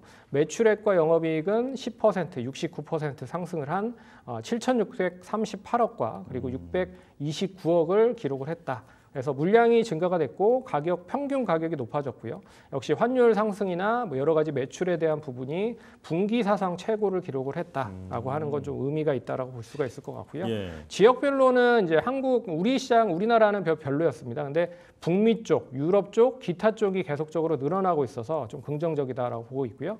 매출에 대한 비중으로 보면 북미가 25%, 그리고 유럽이 40% 정도로 거의 이제 대부분이 유럽과 북미로 포함이 되고 있어서 환율에 대한 영향을 상당히 좀 많이 받고 있다라고 생각을 하시면 될 것 같습니다. 그리고 픽업 트럭과 EV 모델향 공급이 계속적으로 늘어나고 있고요. 특히나 신차 매출이 증가를 했고 여기에서 이제 5위라고 하는 건 신차라고 생각을 하시면 될 것 같고요. 예. RE는 이제 중고차라고 생각을 하시면 됩니다. RE에 이제 물류 차질이 있었으나 이제 고인차 관련된 부분으로 성장을 하고 있다라고 하는 부분, 그리고 글로벌 이제 고인치 비중 관련된 부분에 이제 한국, 유럽 내 비중이 상승하는 것도 좀 긍정적으로 보셔야 될 것 같다라고 말씀드릴 수 있을 것 같습니다. 그래서 뭐 외형적인 성장과 더불어서 이 공장에 대한 부분들이 확보가 되면서 좀 긍정적으로 전환이 될 수 있을 것 같다라고 보고 있고요. 예. 세 번째는 이제 컨퍼런스 콜의 내용을 좀 자세하게 설명한 부분인데, 일단 원자재 가격 관련된 부분입니다. 이 타이어를 만들기 위해서는 역시 이제 천연 고무를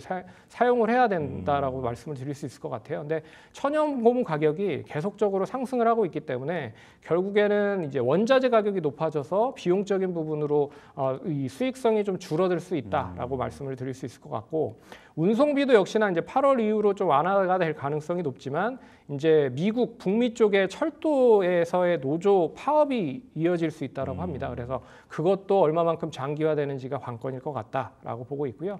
하지만 이제 유럽 공장이 가동이 점차 확대가 되고 있다라는 건 좀 긍정적입니다. 현재 20-30% 정도가 가동밖에 되지 않고 있지만 그래도 초기 단계 손익을 좀 이뤄내고 있는 단계지만 이제 가동률이 하반기 때 50%까지 넘고 그리고 내년에는 거의 한 70-80%까지 넘게 그렇게 가동률 한다라고 했을 때는 수익성적인 부분에도 긍정적인 효과를 이룰 수 있을 것이다라고 보고 있어서 이게 전반적으로 국내 시장은 별로지만 해외 쪽에서의 판매가 확대가 되면서 그리고 고른 매출에 대한 부분들이 뭐 다각화되고 있는 상황이라 좀 긍정적인 뷰로 보셔야 될 것 같습니다. 네, 자, 체질은 점점 건강해지고 앞으로가 기대가 되는 것 같은데 말씀해 주신 대로 환율이라든지 원자재 가격, 운송비 같은 외부 요인의 영향이 많이 남아 있는 것 같습니다. 자, 리포트 바깥에 있는 해석도 필요할 것 같은데요. 예, 역시 이제 원자재 가격에 대한 영향력이 가장 중요한 것 같은데요. 이제 천연 고무 가격이 상승을 계속 하고 있긴 합니다. 그래서 판가 인상을 결국에 동사도 할 수밖에 없고, 판가 인상을 하면 원자재 가격이 당연히 이제 올라갈 수밖에 없는 부분들이라 수익성이 좀 줄어들 가능성이 높다는 거죠. 그래서 이 부분들이 얼마만큼 어느 수준까지 올라가는지를 확인해 보셔야 될 것 같고요. 그리고 이 뭐 동사는 이제 VR을 활용한 타이어도 개발을 하고 있는 상황입니다. 이게 이 하이 다이나믹 드라이빙 시뮬레이터라고 해서 국내 동종업계에서는 최초로 도입을 하는 그런 VR 가상현실을 이용한 그 타이어 개발을 장비를 도입을 했다는 건데 이거는 뭐 제가 봤을 때는 다양하게 뭐 R&D 비용을 사용을 하는 데 있어서 그걸 좀 줄일 수 있는 그런 것 중에 하나지 않을까라고 말씀드릴 수 있을 것 같고, 시뮬레이션을 돌려봐서 타이어 개발을 하는데 그렇죠. 비용을 좀 줄인다는 네, 거잖아요. 그렇죠. 네. 그리고 이제 22년부터 머신러닝, AI를 이용을 해서 여러 가지 예측 시스템을 이미 이제 도입을 해온 상황입니다. 그래서 이거와 같이 좀 더 시너지를 내는데 효과를 둘 수 있을 것 같다라고 보고 있어서 뭐 다양한 쪽으로 투자를 확대를 하고 있는 것도 좀 눈여겨 보셔야 될 것 같다, 그렇게 좀 말씀드리겠습니다. 네, 자 이제 주가를 볼 텐데 지금 보신 것처럼 8,000원을 갓 넘긴 상황입니다. 오늘도 4% 넘게 급등하고 있지만 이 목표가인 11,000원까지는 거리가 조금 있는데요. 자 어떻게 보십니까?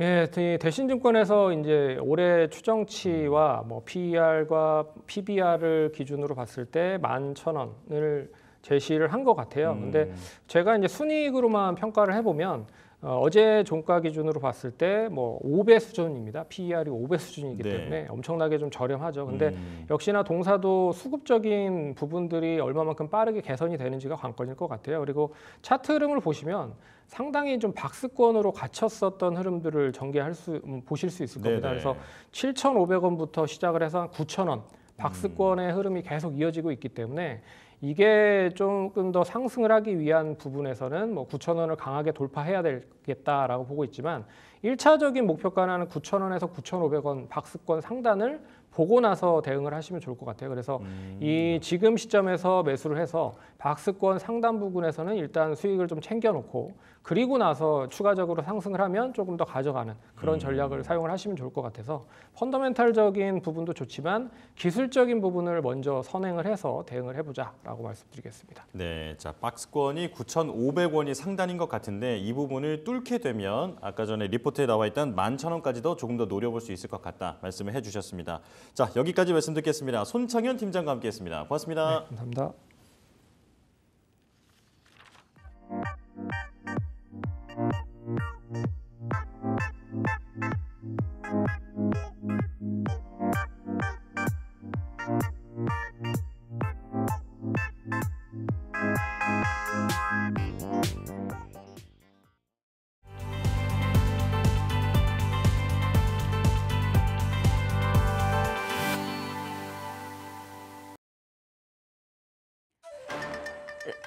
수익 사왕 시간입니다. 수익률 4대 천왕의 종목을 엿볼 수 있는 시간인데요. 자, 오늘은 강호진 전문가 연결해서 이야기 나눠보도록 하겠습니다. 전문가님 안녕하세요.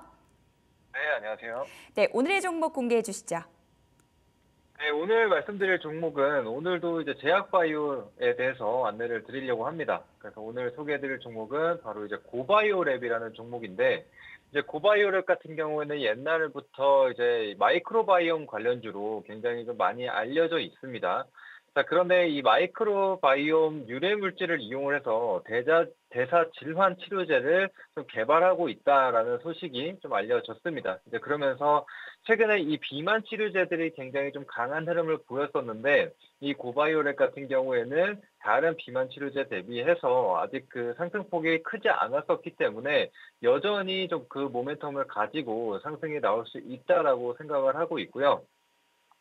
자, 그리고 최근 시장 흐름을 보게 되면 이 수급이 계속적으로 돌아가고 있는 가운데 이 제약바이오 내에서 순환 랠리가 계속적으로 이어지고 있는 상황입니다. 그래서 이제는 고가권에 있는 제약바이오 종목들보다는 좀 바닥에 있는 종목 혹은 중소형주들 위주로 좀 순환이 나오고 있는 상황이기 때문에 고바이오랩 같은 종목도 마찬가지로 추가적인 상승을 좀 보여줄 수 있을 거라고 좀 생각을 하고 있고요. 또한 이 비만 치료제와 관련돼서 추가적으로 암 예방 효과가 좀 나타나고 있다라는 소식이 들려왔습니다. 그러면서 이제 치료제 개발하게 되면서 적응증도 이 암 쪽으로 좀 더 확대할 수 있는 그런 가능성이 좀 남아 있다라고 생각을 해주시면 될 것 같고요.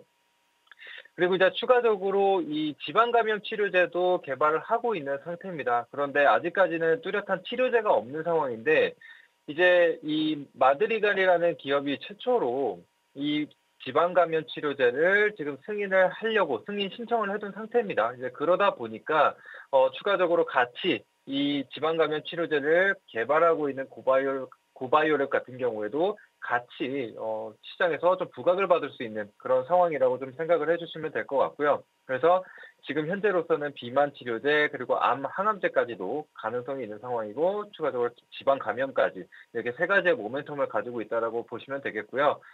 그다음에 이제 추가적으로 이 마이크로바이옴과 관련돼서 사업을 영위를 해왔다라고 안내를 드렸는데 셀트리온과 같이 이 마이크로바이옴 공동 개발을 진행을 하고 있는 상황입니다. 그래서 최근에 이 셀트리온 같은 경우에도 굉장히 좋은 흐름을 좀 이어가고 있기 때문에 그와 같이 좀 부각을 받으면서 움직일 수 있는 부분이라고 생각을 하는데 최근 들어 이제 사실상 1분기에 이 공동 개발 연구 계약이 만료가 됐습니다. 근데 얼마 전에 기사가 새로 나왔죠. 추가적으로 공동 개발에 대한 계약을 좀 연장을 하겠다라는 소식이 있었으니까 앞으로 이 제약바이오 내에서 순환 그리고 셀트리온 같은 경우에도 굉장히 실적이 잘 나오고 최근에 이 박스권을 돌파해내는 흐름들이 나타나고 있기 때문에 그에 대한 기대감까지 같이 좀 동반돼서 움직임을 보여줄 수 있다라고 생각을 하시면 될 것 같습니다.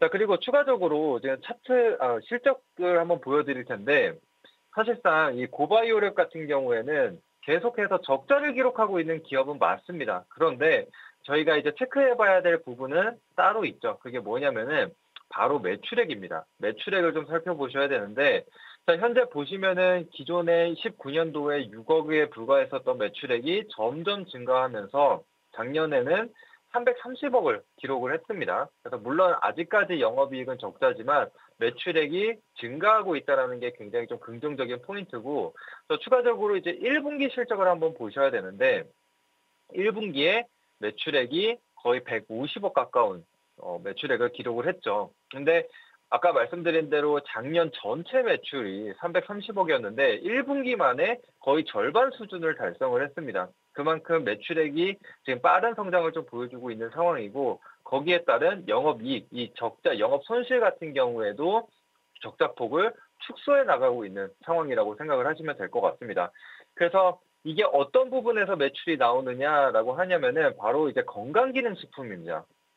저 이마트와 함께 합작 법인을 세워서 이 마이크로바이옴을 통해서 프로바이오틱스를 개발해서 판매를 하고 있는 상황입니다. 이제 그러다 보니까 유통망은 확보가 되어 있는 상황이고 그로 인해서 이렇게 실적이 찍혀지는 상황이라고 생각을 하시면 될 것 같습니다. 그래서 이제 본격적인 실적은 이 건강기능식품을 통해서 만들어 나간다라고 생각을 하시면 되겠고 추가적으로 이 신약 모멘텀까지 가지고 있는 기업이다 보니까 추가적인 상승을 보여줄 수 있다라고 생각을 합니다. 자, 그래서 이제 가격 전략을 한번 살펴보도록 할 텐데요. 가격 같은 경우에 현재가 부근에서 바로 진입을 해주셔도 됩니다. 그래서 8,000원에서 8,200원 사이를 목표가로 매수가로 좀 잡아보도록 하겠고 지금 추가적으로 차트를 한번 보시더라도 이전 상장 초기에만 강한 흐름을 보여주고 그 이후에는 계속된 조정을 좀 보였습니다. 자, 그런데 최근 들어서 저점을 찍고 최저점을 찍고 나서 거래량이 조금씩 들어오면서 상향이 그러니까 이 저점이 조금씩 높아지고 있는 상황이죠. 그래서 추세를 만들어갈 거라고 좀 보여지고 있는데 그래서 1차 목표가 같은 경우에는 사실 이전에 좀 단기적으로 횡보를 했었던 가격대로 좀 잡아봤습니다. 그래서 이전에 횡보를 했었던 9,400원 구간을 1차 목표가로 한번 잡아보도록 하겠고요. 그다음에 손절가 같은 경우에는 지금 이 하단부 그다음에 수급선으로 좀 볼 수 있는 이 61이평선 부근 지지선으로 볼 수 있는데 이 구간을 이탈하게 된다면은 손절로 진행을 해주시면 될 것 같습니다. 그래서 손절가는 7,400원으로 잡아드리도록 하겠습니다. 가격 전략까지 들어봤습니다. 강호진 전문가 연결했습니다. 도움 말씀 감사합니다. 감사합니다. 네, 강호진 전문가의 종목 이야기 다시 한번 들어보도록 하겠습니다. 최근 비만주의 상승이 있었는데 비만주 대비 주가 매력도 있다라는 부분들 말씀해 주셨고요. 또 건강식품 쪽 매출이 잘 나와줘서 실적이 찍히는 바이오 종목이라는 점 강조해 주셨습니다. 목표가는 9,400원, 손절가 7,400원 잡고 대응해 보도록 할 텐데요. 전반적으로 고바이오랩에 대한 투자 포인트 다시 한번 정리해 드렸습니다. 자, 바로 이어서 이주영 전문가 연결해서 이야기 나눠보도록 하겠습니다. 전문가님 안녕하세요. 네, 안녕하세요. 네, 오늘의 종목 공개해 주시죠. 네, 오늘의 종목은 삼성전자 CXL 관련 초대 수혜주인 엑시콘 준비를 좀 했습니다. 자, 먼저 이제 시장과 관련해서 말씀을 좀 드리면요. 이번 주가 어떤 시장의 빅 이벤트들이 거의 좀 마무리되는 국면이고 또 시장에 있었던 불확실성들이 좀 커지면서 지수 레벨도 많이 좀 내려와 있는 국면이기 때문에 다음 주부터는 좀 높아진 밸류에이션 매력과 함께 어떤 반등의 가능성이 굉장히 좀 높아진 시점이다 이런 말씀 좀 드리도록 하겠고요. 특히 이제 반도체 관련주들이 지수 고점에서 트럼프 전 대통령의 대만 관련된 언급이 나오면서 단기적으로 좀 급락이 좀 나왔었는데요. 하지만 이제 어저께 두 가지 정도 호재성 재료가 나왔었는데 특히 이제 바이든 정부가 중국 반도체 장비에 대한 규제를 좀 강화할 예정인데 우리나라와 일본, 네덜란드와 같은 동맹국들에게는 이제 예외를 적용하겠다라는 내용이고요.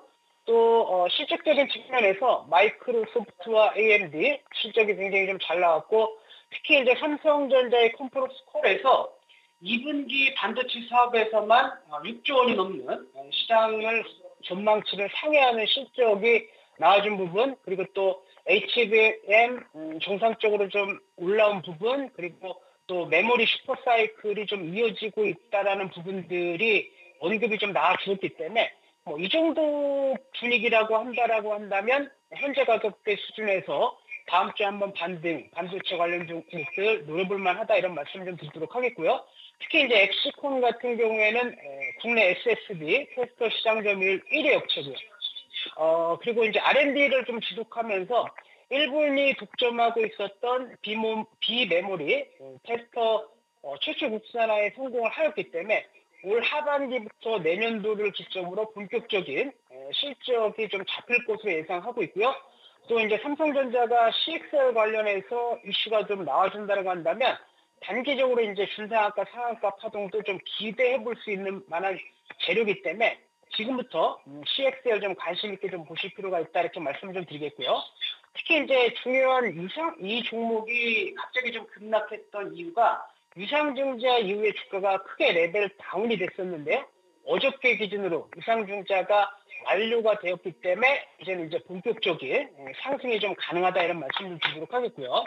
자, 차트를 보면서 대응 전략 좀 말씀을 좀 드리면 제가 이제 종목을 분석할 때 계속 이렇게 기술적인 부분 좀 강조해드리고 있고 특히 이제 그 중에서 거래량과 관련된 부분들을 많이 강조해서 드리고 있는데요. 지금 보시면 이렇게 좀 양봉이 나올 때 거래량이 좀 굉장히 많이 실렸고요. 또 보시게 되면 이렇게 조정을 받을 때 아주 거래량이 좀 감소하면서 성폭하게 거래량이 좀 주는 모습. 지금 보시게 되면 양봉이 나오면서 이렇게 엄청난 상승이 나올 때 보시면 거래량이 좀 실렸는데 지금 보시게 되면 시장 이벤트적인 하락과 함께 유상증자 맞물리면서 주가가 좀 급락이 나왔는데 보시게 되면 어떻습니까? 거래량이 거의 이제 현격하게 감소한 모습이고요. 지금 보신다라고 한다면 역시 이제 양봉이 나올 때는 거래량이 실리고 음봉이 나올 때는 이제 거래량이 없는 모습. 그렇다라고 한다면 이제 세력들이 이탈 없이 충분히 좀 올라갈 수 있는 구간대에 있다 이렇게 좀 보고 있는데요. 자, 가격 전략 좀 잡아드리면요. 저는 이제 그 유상증자 발행가가 15,150원이었기 때문에 대략적으로 이제 20%에 해당되는 가격, 15,000원에서 17,000원 정도 수준이라고 한다면 상당히 매력적인 가격대를 좀 보고 있기 때문에 지금 가격대부터 17,000원 라인 때까지 여유 있게 좀 그날 매수를 좀 하시면 될 것 같고요. 자, 1차 목표가는 이제 전고점 부분인 23,000원 보시는데 이 라인 때 매물 돌파가 된다라고 한다면 13,000원까지 가능하다. 그리고 손절가는 저기 발행가 부분인 15,000원 라인 때 제시해드리도록 하겠습니다. 이주영 전문가와는 여기서 인사 나눌게요. 오늘 도움 말씀 감사합니다. 네, 감사합니다. 네, 엑세코나 투자 포인트 좀 정리를 해볼까요? 삼성전자의 CLX 상용화에 따른 기대감 유효하다라고 말씀 주셨고요. 목표가 23,000원, 손절가 15,000원 잡고 대응해 보도록 하겠습니다. 딜사이트에서 최고의 전문가들의 수익률 대결은 내일도 계속됩니다. 지금까지 수익 상황이었습니다.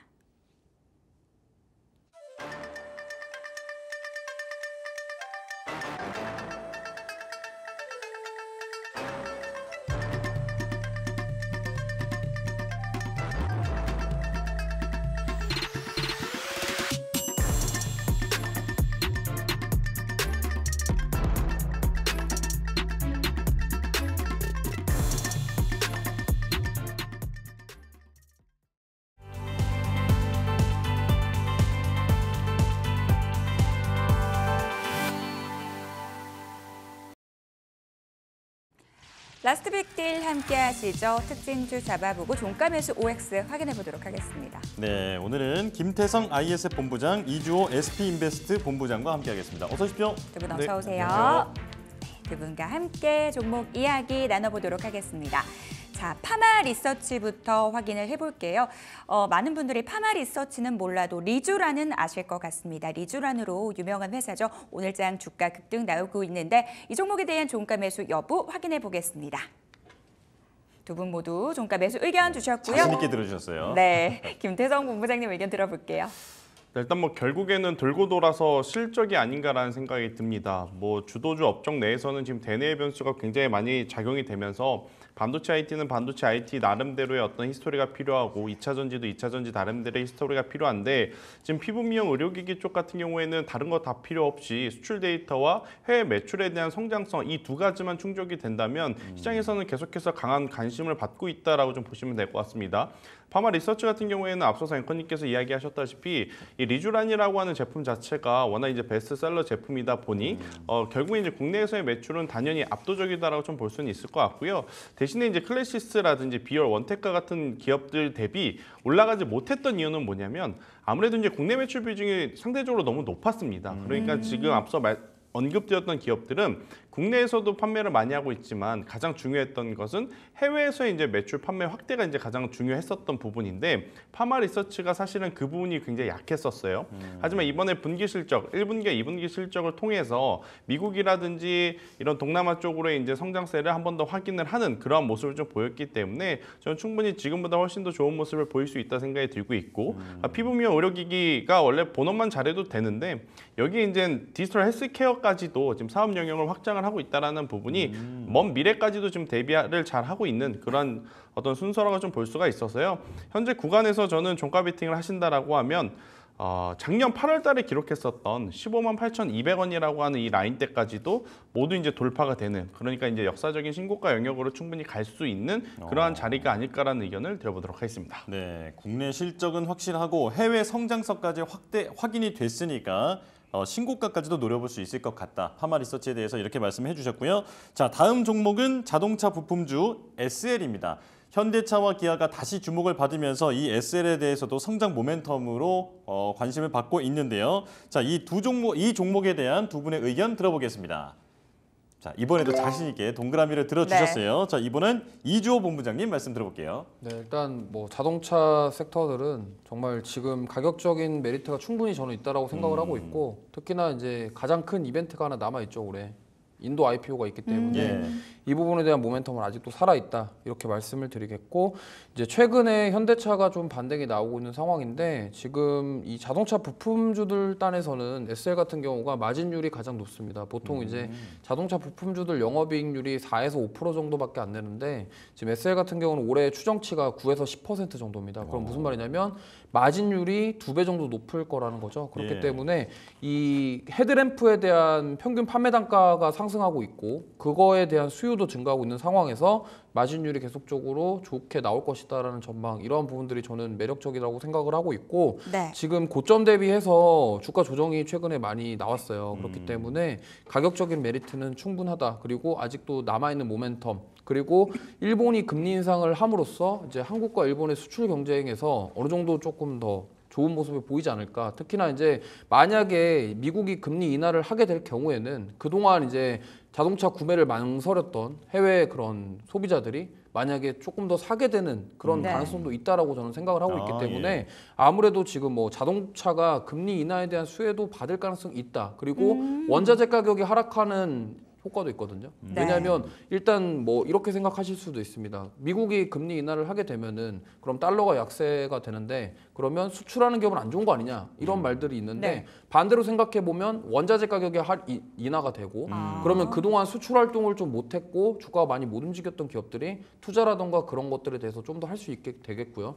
또 미국인 입장에서 생각해 보면 이럴 때 금리를 내리니까 조금 더 소비를 해도 되지 않을까 이런 생각을 하게 된다라는 거죠. 그렇기 때문에 아무래도 자동차 부품주가 금리 인하를 하게 되면 수혜를 볼 가능성이 높다. 이러한 점을 봤을 때 지금 가격적인 메리트와 더불어서 높은 마진율 이런 것들을 통틀어서 보면은 물론 완성차 중에는 당연히 현대차, 기아가 좋지만 부품주 단에서는 이런 마진율을 생각해 본다면 저는 SL이 괜찮다 이렇게 말씀드리겠습니다. 간밤 FOMC에서 제롬 파월 연준 의장이 비둘기파적인 얘기를 내놓으면서 9월 금리 인하에 대한 기대감 한층 더 높아졌는데요. 자동차 섹터를 금리 인하 수혜주로 볼 수 있다라는 부분들 말씀 주셨습니다. 자, 바로 이어서 BH 만나보도록 하겠습니다. 2분기 실적이 공개됐는데 굉장히 잘 나와줬습니다. 이 종목에 대한 의견 들어보겠습니다. 이번에는 갈렸는데요. 갸우뚱하시네요. 네, 이주호 본부장님 의견부터 좀 들어볼게요. 네, 일단 뭐 실적이 거의 뭐 분기 역대급으로 나왔기 때문에 이런 실적 모멘텀은 좀 살아있다라고 보시면 될 것 같고요. 근데 지금 문제는 이노텍도 그렇고 BH도 그렇고 실적이 잘 나왔는데 왜 빠진 거야? 이런 궁금증이 많으실 건데 네. 사실 이렇습니다. 지금 애플과 관련된 이슈들이 최근에 워낙 많았기 때문에 뭐 아이폰 16에다가 AI 기능을 당장 안 넣고 나중에 소프트웨어를 업데이트하겠다 뭐 이런 얘기도 있었고요. 그리고 뭐 애플이 또 구글 TPU 쓴다 이런 얘기도 있었고요. 그런 것 때문에 지금 사실 7월 중순부터 국내 증시가 그러한 이슈들로 휘청거렸단 말이죠. 그렇다 보니까 이제 또 내일 또 새벽에 애플 실적 발표가 있는 상황에서 그러면은 BH가 실적이 잘 나왔지만 이제 투자자들 입장에서는 이게 여기서 잘 나왔지만 다음은 어떻게 될지 모른다라는 그런 불확실성 때문에 오늘 좀 빠지지 않았나 이렇게 생각을 하고 있고요. 그리고 장 마감 전에 좀 어느 정도 밑꼬리 달고 올라가주는 모습. 만약에 내일 새벽에 애플에 대한 실적은 어느 정도 잘 나올 것으로 예상을 하고 있는데 네. 앞으로의 그런 방향성, 가이던스에 대한 부분들, 이 부분들이 만약에 긍정적으로 나온다고 한다면 내일 좀 상승할 여력도 있지 않을까 이렇게 생각을 해서 종가 매수 해봐도 좋지만 비중은 좀 최소화해서 접근해 보시길 바라겠습니다. 애플의 실적 가이던스 내용들 좀 확인을 해봐야 될 것 같은데요. 김태성 본부장님은 OX 의견 드실 때 고개를 갸우뚱하셨어요. 네. 왜 그러신 거예요? 근데 앞서서 조 본부장님 이야기하고 거의 일맥상통한 상황인데 네. 그러니까 지금 이번에 실적 시즌이 더 어려운 게 뭐냐면 실적이 잘 나오면 빠지고 그러니까요. 실적이 안 나오면 또 스멀스멀 올라가는 그런 모습들이 좀 많다 보니까 투자자분들이 고민이 좀 깊어질 수밖에 없는데 일단 BH가 내온 실적 숫자만 놓고 보면 정말 좋은 숫자입니다. 그러면 기관이라든지 메이저 주체들이 강하게 좀 매수를 해주는 게 당연한데 오늘 보면 수급도 굉장히 약해요. 그리고 위치도 빠른 시일 안에 여기서 지금 어떻게 보면 추세를 돌리지 못하면 굉장히 또 답보 상태에 빠질 수 있고 앞서서 또 이야기 주셨지만 이 섹터의 대장은 LG이노텍입니다. 근데 LG이노텍 또한 오늘 수급에 좀 외면을 받고 있다는 부분을 좀 고려를 해보면 오늘 종가보다는 내일 혹은 다음 주에 하락의 어떤 그 지지 라인을 확인을 하고 스윙 전략으로 보시는 게 저는 좋지 않겠는가라는 생각이 들어서요. 뭐 종가면서 안 좋다, 기업이 안 좋다 이게 아니라 매매 전략에 대한 조금 방법이 다르게 접근을 하시는 게 맞지 않나라는 의견 드리겠습니다. 네, 애플 실적 발표 이후의 분위기를 보자는 것에 대해서는 두 분 다 의견이 일치하는 것 같습니다. 자, 그렇다면 이번엔 넷마블을 여쭤볼 텐데요. 지금 파리올림픽 현지에서 그 K 콘텐츠 전시관이 있는데 여기에서 액션 게임 나 혼자만 레벨업 그리고 아스달 연대기 이 두 가지 게임의 소개 영상을 상영을 했다고 합니다. 하반기에도 게임 4종의 신작이 출시 예정으로 되어 있는 상황인데 이 넷마블에 대한 의견 여쭤보겠습니다. 자, 종가 매수. 자, 두 분 다 5를 들어주셨고요. 네. 김태성 본부장님 말씀 또 들어볼게요. 사실 오늘 대장은 넥슨 게임즈입니다. 맞아요. 넥슨 게임즈 보면 참 아쉬우신 분들 많을 것 같은데 저는 넷마블 또한 넥슨 게임즈 못지않게 충분히 상승 가능한 기업이 아닐까라는 생각이 듭니다. 예. 나 혼자만 레벨업이 사실 출발은 굉장히 엄청난 이제 환호 그리고 이제 흥행성을 가지고 출발을 했는데 그 이후에 연속성을 그다지 이제 보여주지 못하다 보니 그리고 또 이제 시장에 대한 조정도 좀 있었던 상황 속에 어려운 터널은 저는 많이 지나왔다라는 생각이 들어요. 더욱이 지금 게임 시장은 콘솔 시장에서 누가 먼저 시장 침투를 하느냐 또 이제 콘솔 시장에서 얼마만큼의 영향력을 확대해 주느냐 이게 이제 우리나라는 관건이거든요. 왜냐하면 우리나라는 콘솔 게임이 그렇게 익숙하진 않습니다. 다들 PC나 모바일이 익숙하지. 하지만 일본, 유럽, 북미 같은 데 가서 보시면 플레이스테이션이라든지 닌텐도라든지 콘솔 게임이 거의 뭐 시장 규모가 모바일보다 한 10배 이상 되는 상황이다 보니까요. 이쪽으로 이제 진출 가능성이 가장 높은 게 지금 넷마블이다라고 좀 보시면 될 것 같아요. 나 혼자만 레벨업 콘솔 버전을 이제 출시를 한다라는 이야기가 있었고, 그리고 이제 신작에 대한 부분, 뭐 7개의 대제도 올해 하반기에 지금 준비가 되고 있어서 저는 게임주를 지금부터 보신다면 가격적인 메리트도 그렇고 수급도 그렇고 저는 넷마블이 가장 적합하지 않겠는가라는 의견 드리도록 하겠습니다. 예. 이주호 본부장님 의견도 이어서 들어볼게요. 네, 앞에서 좋은 말씀을 많이 하셔서 제가 뭐 추가로 설명드릴 건 없을 것 같고요. 예. 한 가지 좀 예시를 드려볼게요. 이게 지금 내년에 콘솔 버전 출시한다고 그랬는데 네. 이게 콘솔 게임이 우리나라는 인기가 없는데 다른 나라 인기가 많아요. 그러니까 게임기잖아요, 이게. 네, 그죠? 예. 뭐 예를 들면은 뭐 플레이스테이션이라던가 닌텐도인데 지금 한 가지 사례를 들어보면 마이크로소프트가 블리자드를 인수한 이유가 있습니다. 그게 콘솔 게임 때문이거든요. 그래요? 네, 그래서 블리자드가 콜 오브 듀티라는 게임이 있는데 예. 그 콘솔 게임이 굉장히 인기가 많아요. 그러니까 우리나라에서는 거의 듣도 보지도 못한 게임인데 네네. 유럽이랑 미국 쪽에 인기가 굉장히 많아요. 그래서 마이크로소프트가 블리자드를 인수한 이유가 그 중에 하나가 그거거든요. 그렇다고 한다면 이 콘솔 게임 시장 자체가 굉장히 뭐 우리나라는 좀 작지만 크다. 그런 점을 감안했을 때 넷마블이 이 게임을 가지고 콘솔 버전으로 출시한다는 것은 해외 매출, 해외로에서 돈을 벌겠다라는 저는 의미라고 생각을 하고 있거든요. 그렇기 때문에 지금은 주가가 뭐 사실 좀 올라오긴 했습니다만 박스권 안에 갇혀 있는 모습인데 만약에 이 부분이 좀 가시화가 된다고 한다면 조금 한 번쯤은 탄력적으로 상승이 나올 수도 있다 이렇게 생각을 하고 있고 네. 저는 뭐 단기적으로 승부 보기보다는 요거를 좀 기대를 해보고 뭐 하반기에 또 신작 게임들이 출시가 되기 때문에 그런 모멘텀들을 가지고 하반기까지도 좀 끌고 가시는 전략으로 접근해 보시면 좋을 것 같습니다. 예. 김태성 본부장님도 그러면은 이거를 조금 중장기적으로 보자라는 의견이신 거예요? 지금 게임주는 단순히 테마적으로 보기엔 너무 아쉽습니다. 네. 특히나 이제 넷마블 같은 경우에는 그동안에 가장 부재였던 게 뭐냐면 히트 게임이 나오느냐 나오지 못하느냐였는데 나 혼자만 레벨업이라고 하는 히트작이 발생이 되었기 때문에 네. 단기적인 테마로 보시기보다는 길게 보시는 게 좋을 것 같고요. 대신에 이제 단기로 이제 일정을 좀 체크를 해보면 네. 게임스컴 이벤트가 이제 있습니다. 그러면 게임스컴 이벤트에 지금 가장 주목을 받을 만한 기업은 또 펄어비스라고 하는 기업이 있거든요. 왜냐하면 펄어비스는 양치기 소년 같은 기업입니다. 왜냐? 붉은 사막이라고 하는 게임이 출시된다, 출시한다, 출시할 가능성이 높다. 그걸로 3년을 버텨왔는데 네. 이제 우리에게 선보이기 시작을 하는 거거든요. 그래서 일단 게임스컴이라고 하는 일정으로 테마로 보신다라고 하면 펄어비스를 보시는 게 맞을 것 같고요. 대신에 이제 하반기까지 실적이라든지 이러한 개선세를 놓고 보신다면 저는 네. 넷마블이 가장 우위에 있다라는 의견을 드리도록 하겠습니다. 네. 8월 게임스컴 모멘텀만을 보고 단기적으로 접근하려면 펄어비스 쪽이 나아 보이고 오히려 좀 중장기적으로 해외 쪽 매출 성장 가능성 보자면 넷마블을 보자라고 말씀 주셨습니다. 자, 한국항공우주 만나보도록 하겠습니다. 이 종목도 2분기 실적 굉장히 좋았습니다. 증권사에서도 TP 상향 리포트 나오던데요. 이 종목에 대한 의견 들어보겠습니다. 두 분 모두 종가 매수 의견 주셨고요. 이번에는 김태성 본부장님 의견 들어볼게요. 일단 뭐 어제 사실 방산주 갖고 계신 분들 굉장히 속상하셨을 것 같습니다. 네. 뭐 한화 에어로스페이스라든지 현대 로템 어제 같은 경우에는 한화 에어로스페이스는 뭐 10% 가까운 상승을 좀 보였고 하락을 보였고 더군다나 뉴스는 중동 쪽에서 지정학적 리스크가 계속 불거진다라는 뉴스가 나왔음에도 불구하고 그러니까요. 빠지니까 던지지도 못하고 또 없으신 분들은 사지도 못하고 그런 고민이 굉장히 깊어질 만한 섹터인데 사실 하나 에어로스페이스, 현대로템, LIG 넥선 다 압니다. 좋다는 거. 대신에 이제 큰 단점은 주가가 이제 지수가 쉬어갈 때도 너무 많이 올라왔다라는 부분. 그럼 이쪽에서 차익 매도 물량이 나온 그 물량들이 다음 어느 기업을 볼까 하면 한국항공우주가 될 가능성이 저는 높다라는 생각이 들어요.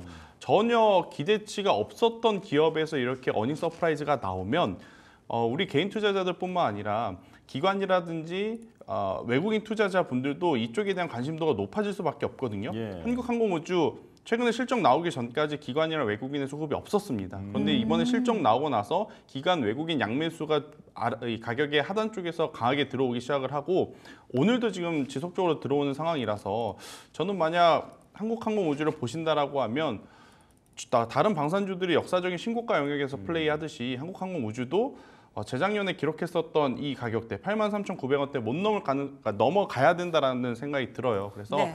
저는 한국항공우주 관심 있게 꼭 보시는 게 맞다라는 의견 한번 드려보고 방산 플러스 우주항공 모멘텀까지 같이 가고 있습니다. 또 우주항공이 사실 이제 최근 거의 2달 동안 언급이 되지 못했지만 그래도 우리나라 정부에서 계속 밀어주는 어떤 산업이기 때문에요. 저는 한국항공우주 느리긴 하겠습니다만 현재 구간에서부터 모아가는 전략이 굉장히 유효해 보인다. 이렇게 정리를 한번 드리도록 하겠습니다. 아무도 기대하지 않았던 호실적, 주가 더 크게 반영할 수 있다라는 부분들 말씀 주셨고요. 방산주 내에서 가격적인 매력 부각될 수 있는 종목이다라고 정리해 보겠습니다. 자, 이주호 본부장님 의견은요? 네, 뭐 좋은 말씀을 역시나 많이 네. 하셔가지고 많이 겹치시네요. 네, 일단은 뭐 지금 전투기 관련된 부분들 그런 수주에 대한 실적 향상에 대한 모멘텀이 있고요. 그리고 이제 앞으로 이제 지금 3대장이라고 불리는 게 로템이랑 에라지넥손이랑 하나에어로스페이스인데 이제 4대장 한번 해볼 만한 그런 종목이 아니냐. 왜냐면 어쨌든 지금 유럽 국가들이 가장 두려운 거는 러시아 우크라이나 전쟁처럼 우리도 그런 전쟁이 안 난다는 보장은 없지 않을까 이런 두려움을 갖고 있다라는 거예요. 그래서 특히나 이제 폴란드 같은 경우가 이제 우리나라 쪽으로 개화가 많이 하는 이유 중에 하나가 네. 러시아랑 가깝잖아요. 그러다 보니까 이게 우리는 언제 당할지 몰라 이런 생각을 가지고 있는 거죠. 그러면 거기에서 국방비를 당연히 줄일 수는 없을 거고 네. 상대적으로 우리나라에 대한 그런 빨리 좀 만들어질 수 있는 부분들 이런 것들을 매력적으로 봤을 때 지금 폴란드가 우리나라의 전차라든가 자주포를 많이 구매를 한단 말이죠. 그러면은 지금 한국항공우주가 판매하고 있는 FA50 같은 경우도 폴란드의 수주 가능성 있고 지금 이미 수주가 됐고 그거에 대한 실적에 대한 반영이 이제 될 것이다. 이 부분들 보시면 좋을 것 같고요. 그리고 사실은 이게 이렇습니다. 미국이 만약에 트럼프가 되면은 이제 만약에 유럽 국가들의 그런 리스크가 생기면 네. 우리가 도와줄게 방위비 줘. 그렇죠. 이런 개념으로 갈 거거든요. 네네. 그럼 유럽 입장에서는 기분 나쁘거든요. 네. 그러니까 지금 국방에 대한 부분들 이런 것들이 이제 앞으로 계속적으로 전투기라든가 이런 부분들이 수출이 잘 되게 된다면 지금 한국항공우주는 여태껏 많이 쉬었고 지금 1년 넘게 박스권 안에 갇혀 있습니다. 근데 이게 만약에 올해 방산주 랠리가 오면서 같이 간다고 한다면 추가 성장은 충분히 가능하다 이렇게 보고 있습니다. 알겠습니다. 방산주 3대장에서 이 친구가 포함이 되면 4대장이 될 수 있다라는 부분들도 강력하게 말씀 주셨어요. 저희는 마감 지보 듣고 돌아오겠습니다.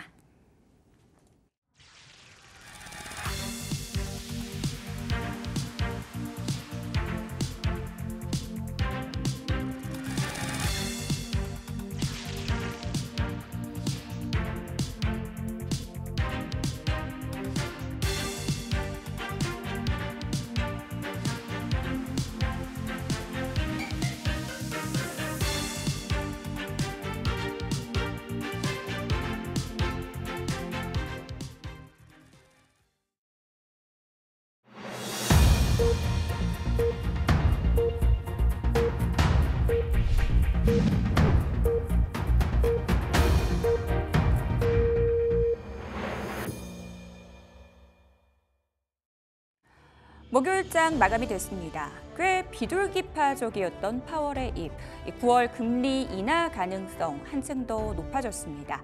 원달러 환율이 바로 또 반응을 했는데요. 원달러 환율은 2달 만에 1,360원대로 진입을 했습니다. 하느니 집값 우려 때문에 4분기 이후에 금리 인하를 단행할 것이다라는 전망도 나오고 있는데요. 이 같은 전망도 원화값에 힘을 보탰습니다. 오늘 원달러 환율 0.4% 밀리면서 마감 대기하고 있고요. 1,364원 20전 수준에서 마감될 것으로 보입니다. 오늘도 옆집 일본 증시가 급락세를 보였다라는 점도 굉장히 특징적인 부분인데요. 엔화 가치 상승에 따른 엔캐리 자금 이탈 가능성, 반도체 투심에도 일부 영향을 미쳤습니다. 먼저 거래소 쪽 분위기부터 확인해 보도록 하겠습니다. 간밤 뉴욕 증시가 상승 마감한 가운데 오늘 우리 시장 역시 상승으로 출발이 됐습니다. 외국인들의 매수세 속에서 오늘 우리 시장 강세로 마감이 됐는데요. 0.4% 상승하면서 마감이 됐습니다. 다만 반도체 일부 종목들이 장 막판에 좀 하락 반전했다라는 점 지수의 상단을 방해하는 모습이었습니다. 2,777선 기록했습니다. 코스닥 시장으로 넘어가 보도록 하겠습니다. 오늘 코스닥 쪽의 탄력적인 흐름 상당히 반갑습니다. 금리 인하가 가시화되면서 대형주로의 쏠림이 어느 정도 완화되는 그런 분위기인데요. AI 관련주들 치고 올라왔고요. 신작 기대감 속에 일부 게임주도 굉장히 좋은 모습을 보여줬습니다. 오늘 코스닥 지수 1.29% 오르면서 마감이 됐고요. 813선에서 종가 형성했습니다. 자, 시가총액 상위 종목들의 움직임 짚어보도록 하겠습니다. 오늘 반도체주에 좀 변동성이 있었습니다. 사실 간밤 뉴욕 증시에서 이 반도체주가 워낙 좋았기 때문에 오늘 삼성전자와 SK하이닉스도 장 초반에는 상승 흐름을 보였었죠. 모건스탠리가 AI 산업의 수익성 우려에 반박하면서 엔비디아를 최선호주로 꼽았고요. 더불어서 마이크로소프트도 지속적인 AI 쪽 투자를 예고하면서 반도체 투심이 살아나는 있는 듯했습니다. 하지만 장 막판 들어서 주가는 하락으로 반전이 됐습니다. 어제 이미 이런 부분들을 선반영했다라는 측면에서 삼성전자가 0.95% 밀리면서 마감이 됐고요. 하이닉스도 0.67% 약보합권에서 마감이 됐습니다. 19만 3,300원을 기록했는데 오늘 장중에는 20만 원 선 터치했다가 결국은 아래에서의 흐름 확인이 됐고요. LG엔솔이 오늘 2.93%대 강세 흐름 나타납니다. 2차 전지 쪽 오늘 반등 나와주고 있는데요.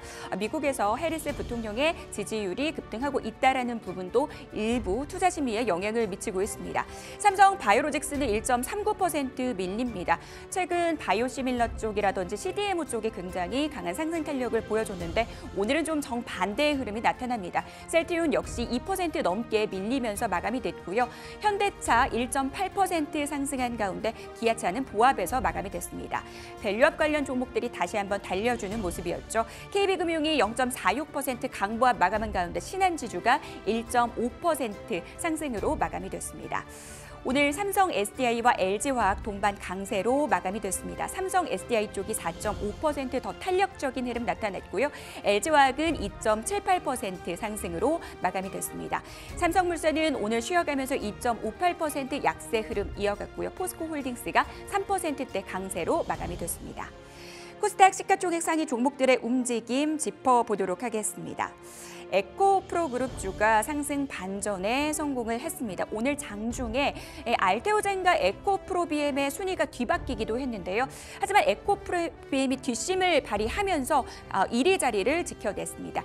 2.89% 오르면서 18만 5,100원을 기록을 했고요.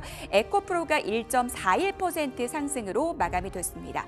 알테오젠이 2.27% 상승으로 마감이 됐는데 오늘 바이오 전반의 강세가 이어졌습니다. 역시 금리 인하 가능성이 점쳐지면서 성장주단에 자금이 몰리는 것으로 보이는데요. HLB가 2.48% 오름세를 기록했고 삼천당 제약은 약보합권으로 마감이 됐습니다.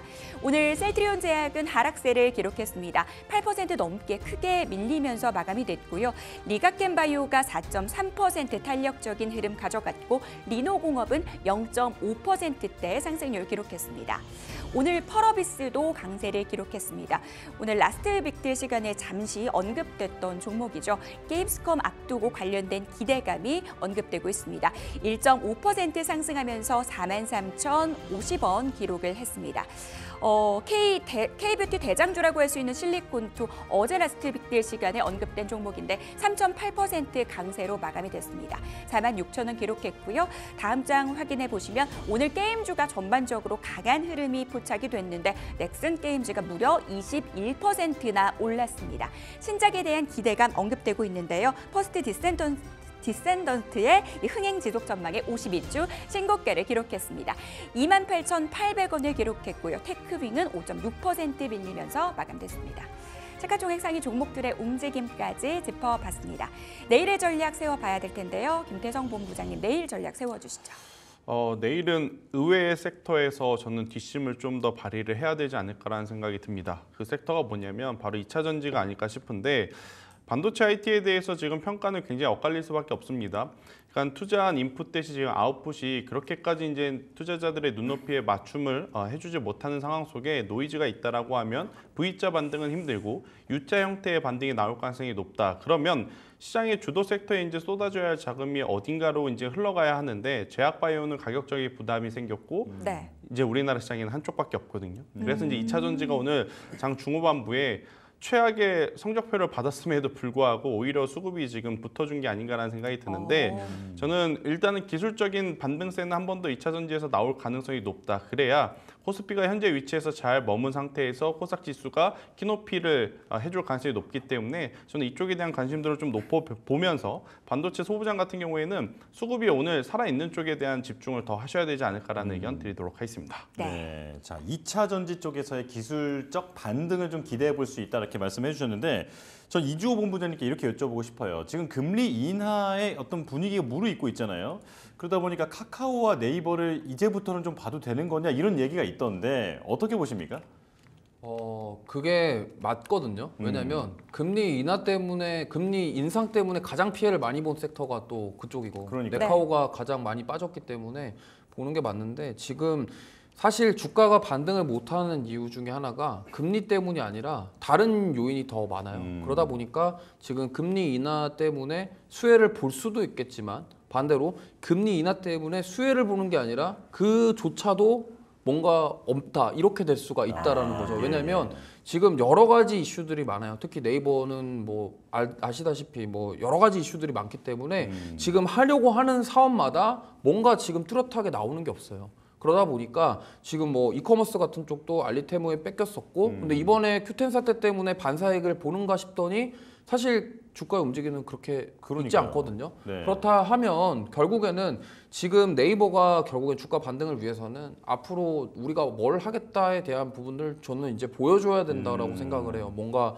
실적에 대한 부분이라던가. 네. 근데 아무래도 금리를 인하하게 된다 그러면 그런 이제 기업들이 이제 광고라던가 이런 네. 부분 쪽을 좀 많이 하게 되기 때문에 그 부분에 대해서는 기대해 볼 수 있겠지만 미국에서 금리 인하를 한다고 해서 우리나라 지금 당장 금리 인하 한다에 대한 확신은 저는 사실 아직이거든요. 왜냐하면 네. 우리나라가 금리 인하를 하게 될 경우에는 지금 부동산 PF 이슈도 있고 만약에 집값이 갑자기 또 급등하게 되면은 그렇죠. 금리 올렸을 때 또 파장이 발생하기 때문에 가계부채가 확 늘 수 있으니까. 그렇죠. 네. 그렇기 때문에 지금 그러면 네이버가 광고 쪽에 대한 수익이 더 많아지려면 결국에는 금리 인하를 우리나라에서 금리 인하 해야 된다는 소리거든요. 거기까지 가기까지가 어느 정도 시간이 걸린다. 그러면 지금 당장 미국이 금리 인하를 한다고 하더라도 네카오가 주가 반등 나오기에는 아직은 조금 더 이르지 않나 좀 이렇게 생각합니다. 네네. 네, 주가 찐 반등을 논하기에는 아직 시기상조다라는 부분들 말씀해 주셨고요. 더불어서 김태성 본부장님께서는 이제 2차 전지 쪽 봐도 좋겠다라는 부분들 언급해 주셨습니다. 자, 딜세이트 마감 노트 오늘 저희가 준비한 내용은 여기까지입니다. 네, 저희는 내일 다시 돌아오겠습니다. 시청해주신 여러분 고맙습니다.